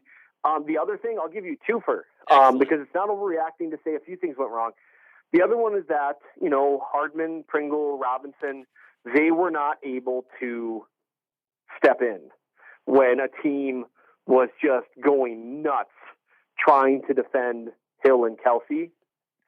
In the past, Watkins has been a guy that stepped in fairly consistently when he's healthy, but he can't stay healthy. Either Hardman needs to take a big step forward next year, or they need to find another guy that they're confident in beating physical-looking coverages and really just being able to step in at a moment's notice. And so, because they just didn't have that for the most part. And I think that's oversimplifying, but they did try to get Hardman going a few times, and it just didn't work. I got nervous for you there for a second because I was worried that you weren't going to have the right answer, but then you said I'm going to give you a twofer, and then you got the correct answer. There you go. Gold star, green check mark, you passed. Congratulations, that was the correct answer. Oh, see, now here's the thing, though. This just so happens to be a draft that is just filthy with good young playmakers. Absolutely embarrassed with them. Yes, I'm very much on board for this. Yes. Right, and so I know there's a lot of people that want the Chiefs to do things to address the defense. Don't let the Chiefs' defense is pretty decent this year, and I'm confident in Spagnuolo. They had a rough performance in the Super Bowl. Low key, they did everything they could to keep the Chiefs in that game in the first half. Yeah, they really did. If the offense would have played well, we would not be talking about anything other than maybe trying to upgrade off of Ben Neiman, and that dude's probably on the roster already in Willie Gay. I mean, yes, that's correct, and Hitchens isn't going anywhere. Nope. So I think they've got the pieces in place defense. I would love to see them, like in my dream offseason, they convinced Trent Williams to go ring shopping. I would like that. And then they draft a guy. Now, would that require some insane calisthenics with the salary cap? Yes, it would. Do I have a lot of faith that Brett Veach could do that? Yes, I do. And that's no denigration, by the way, to Schwartz or Fisher. It's just I don't know if they'll be available. And so you might as well maybe go try to grab the guy that just played at an all-pro level who just so happens to have never really played for a super competitive team outside of 1 year. Seth, we got to go. Thank you for your time, as always. I look forward to doing this again tomorrow, and we'll do an episode of Time's Ours tomorrow afternoon. If people want to hear more from you, me, and our beloved colleague, Nate Taylor. You want to check out more from Seth, check out his piece on The Athletic, the Chief in the North newsletter, mnchiefsfan.substack.com. Maybe we'll get more into some off-season plans and whatnot next week, Seth. But in the meantime, thank you so very much for being here. And now you say your thing. Thank you for having me, Josh. Beautiful, beautiful, beautiful, beautiful. Want more Almost Entirely Sports? Watch the show live on the Sports Radio 810 Facebook page. The home of the Jayhawks. Sports Radio 810 WHB. Brown, will he get it off? Yes. Will he hit it? Yeah! Wow! David tips it to himself, muscles it right back up and in. The official radio home for Kansas Athletics in Kansas City. Sports Radio 810 WHB. Ochai for the tie. Yes! Ochai Agbaji from straight on. Next up, Kansas faces Kansas State. Tip-off Wednesday at 7 on Sports Radio 810 WHB. Tired of feeling like the kitchen help at your own party? Join in on the fun and be the host with the most with an outdoor kitchen from Complete Home Concepts. Call the outdoor kitchen experts for a consultation and estimate. 816-471-HOME. 816-471-HOME. You know what goes well with craft ale and canned beer? Merlot and Pinot? First dates and date nights? Marvin Gaye and Green Day? A fire pit from Complete Home Concepts. 816-471-HOME. 816-471-HOME. Was Valentine's Day a letdown? It's not too late to call the Kansas City Men's Clinic. We've extended our $49 Valentine's Day special through February. Don't let erectile dysfunction stop you from being the man you know you can be. Take action now and call the Kansas City Men's Clinic and receive a private consultation for only $49. Call 816-608-8189. That's 816-608-8189. You have nothing to lose and everything to gain. Check out the latest gear in the 810 Fan Shop at 810WHB.com/shop. We have hoodies, long and short sleeve t-shirts, and much more. It's all just a click away. Go to 810WHB.com/shop to see the whole selection. Check out the latest designs now available in all sizes, including onesies.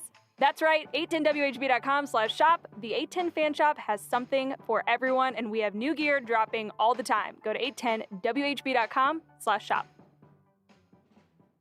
Hey, it's Todd Lebo here for CertaPro Painters. They've done great work at my house. Inside, outside, it's always great. From the estimate to the prep work to the cleanup, worry-free all the way. Give them a call for a free estimate, 1-800-GO-CERTA. That's 1-800-GO-CERTA, or go to CertaPro.com for more information.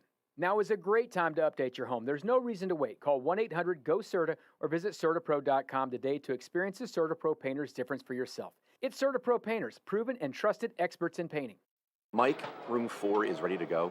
Like now. Indeed knows unexpected growth can stretch your business thin. Kelly, room 2 needs to be like at Dr. Moore's dermatology practice. To keep pace with new patients, he needs to get started hiring right away. I need Indeed. Indeed you do. And the moment you sponsor a job on Indeed, you get a short list of quality candidates from our resume database.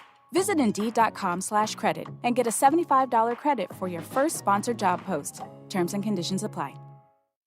This is Almost Entirely Sports with Joshua Brisco. Thank you, Bears McFly, for your efforts today. I can't say your input, but your effort was good. On Sports Radio 810 WHB.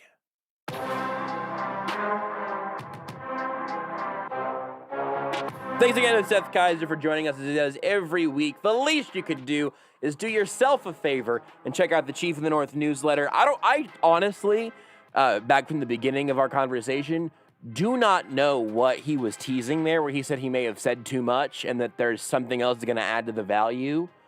I usually would like to think that I know what is going on behind the scenes with Seth. I do not know what he is referring to. And I'm both excited about it and preemptively angry about it because he's going to give it away for too cheap a price. Just for less than it is actually worth. But I'm excited to see what it's going to be. I don't know. I've got a couple of guesses, but they would just be guesses. So interested to see what happens there. Also, his piece in The Athletic is really good. And we got a Time Czars coming tomorrow afternoon. We'll get back on the mic with myself and Seth and Nate Taylor. Right now, Phoenix Suns just obliterating the Brooklyn Nets. And I'll say full strength Brooklyn Nets, favorites out of the East Brooklyn Nets, potentially an NBA Finals preview right now. I got all that right, Beards? Yeah, for the most part. The Nets don't have Durant or Kyrie, but who's to say that they'll have them, in the finals? Suns are going to have... They're going to have Booker and Chris Paul and DeAndre Ayton and Mikal Bridges and Jay Crowder. And you're getting good Dario Saric minutes again. You love to see it. I'm enjoying it very much.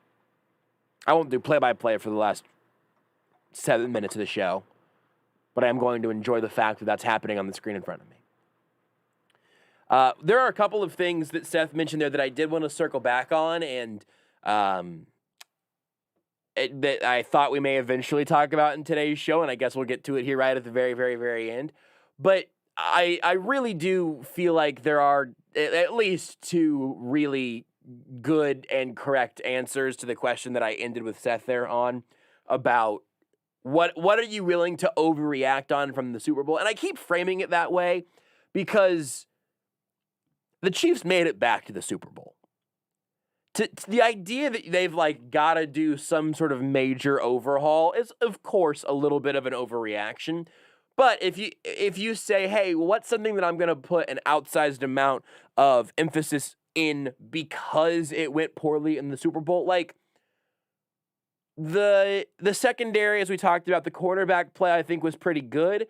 I am still relatively, I never learn, relatively worried about them being able to have enough talent at their cornerback positions next season, in large part because I don't know if Bashaud Breeland's going to be back. And so what I'm really worried about is, where's DeAndre Baker going to be with his broken leg, and what's his timetable for his return? And is Rashad Fenton a guy that you can trust on the outside? Or if not, do you kick Snead out to the outside and put Fenton back in the slot? Well, do you have a fourth guy? This team plays a lot. All of that stuff, those aren't things I'm worried about because of the Super Bowl. Those aren't magnified by the Super Bowl in my mind. The offensive line and the wide receivers were absolutely magnified in the Super Bowl in a very negative way. I don't know if it's going to be a free agent, if it's going to be someone from the draft class, or if it's going to be, as Matt Derrick last night kind of put his guess out there on. If it's going to be the return of Sammy Watkins and then somebody in a mid to late round draft pick situation that maybe fills out the receiver room a little bit, you give McCole Hardman you just give him more time. Again, I don't really think there's anything they can do at this point other than wait it out, but you can at least give him another go. But I really do hope that they add somebody who you can trust to do the things that you thought you could trust Sammy Watkins to do whenever he was out there. And again, I mean, it's not his fault, but the dude just isn't. You can't be confident that he's going to be available. It's just at this point, it's more than a coincidence. It's more than a series of. I mean, I guess technically it might still be a series of very bad coincidences, but it's somewhere in there you got to think something unfortunate has happened in terms of just Sammy Watkins' continual health concerns. I don't know what the logic would be. I don't know if he was on the TB12 diet, if he'd be out there every snap. I have no idea. But it's really hard to think I can trust Sammy Watkins to be the guy that's beating those one-on-one matchups whenever Tyreek Hill and Travis Kelce are getting doubled like crazy because he just wasn't there this year. The offensive line, I think, is relatively obvious. Something that we'll talk probably more about later in the week. No show tomorrow night. Got a KU game here on 8:10, but we'll be back on Thursday. Something that I imagine we'll talk about later in the week is basically kind of cheating off of Nate Taylor's homework that he has in his story that went up on The Athletic today as well. Looking at the guys that are going to hit free agency from the Chiefs roster and try to predict kind of who ends up where. I do think that if they end up re-signing Austin Ryder and Kelechi Osemele and LDT comes back, I do think that there is Mike Rimmers, if they re-sign Mike Rimmers.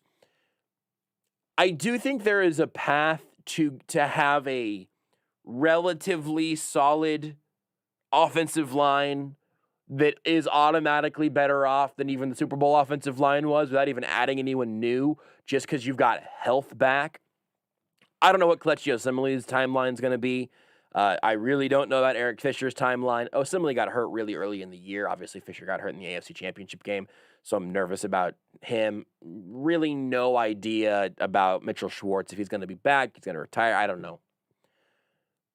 But even if you let's say you expect Osemele to come back and look more or less like he did at the beginning of this year, but the tackles aren't back at that point, you could build an offensive line that has Duvernay-Tardif, Austin Ryder, and Kelechi Osemele in the middle with Nick Allegretti and then really even Mike Rimmers as being depth options behind them there.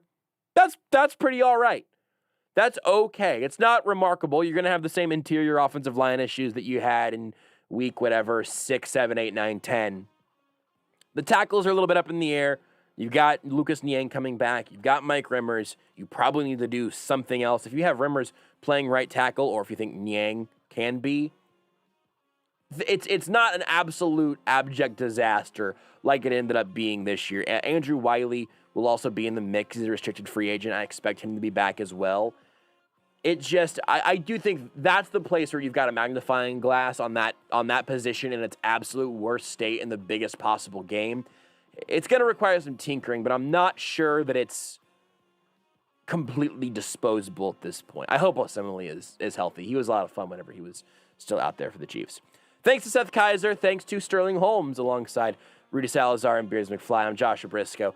Follow all of our various streams and Twitters and whatnot. You'll see whenever we're back, but it'll be Thursday night at 7 o'clock. Until then, bye, Mom. You're listening to Almost Entirely Sports with Joshua Brisco on Sports Radio 810 WHB. February marks the final month of the Mercedes-Benz Certified Pre-Owned event at Aristocrat Motors. It's your opportunity to select your certified pre-owned Mercedes from our large